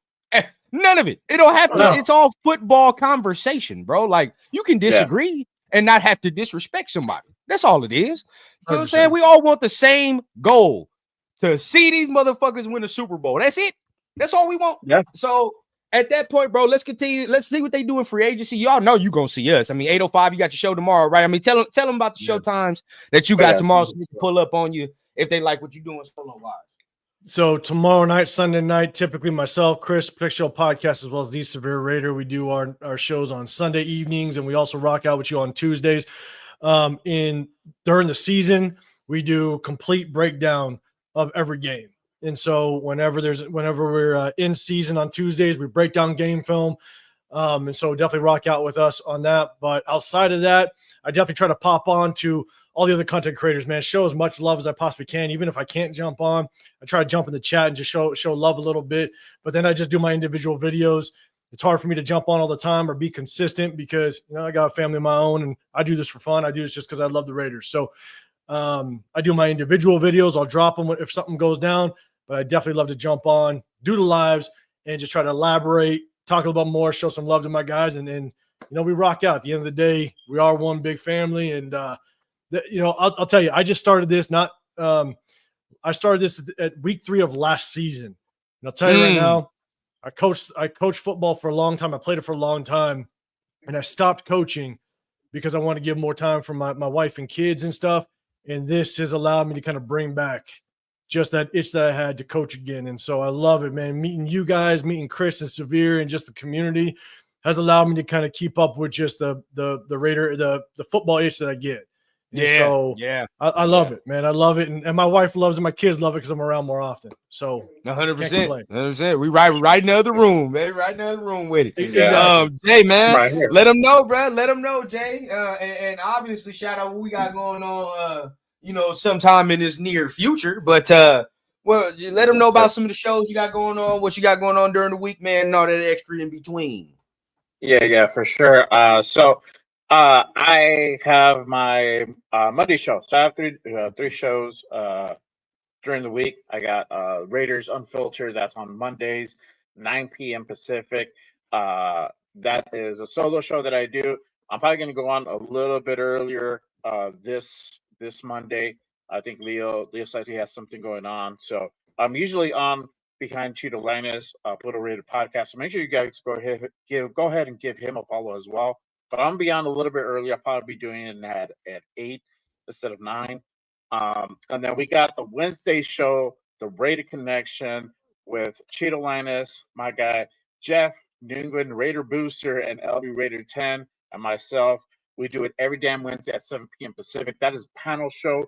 So if you guys are looking for different opinions, different perspectives of the game, of the team, make sure you guys tap into us. We also have guests from time to time. We just had Rundown a couple weeks ago, so he taps in every now and then, for sure. So make sure you guys catch us. And then I'm happy to say, I'm glad to say that Rundown's going to be now my co-host on the Saturday morning show, Good Morning Raiders. He is part now of the Good Morning Raiders show, and we have none other than Lowe himself from Raider Nation Live. He'll be the guest on next Saturday.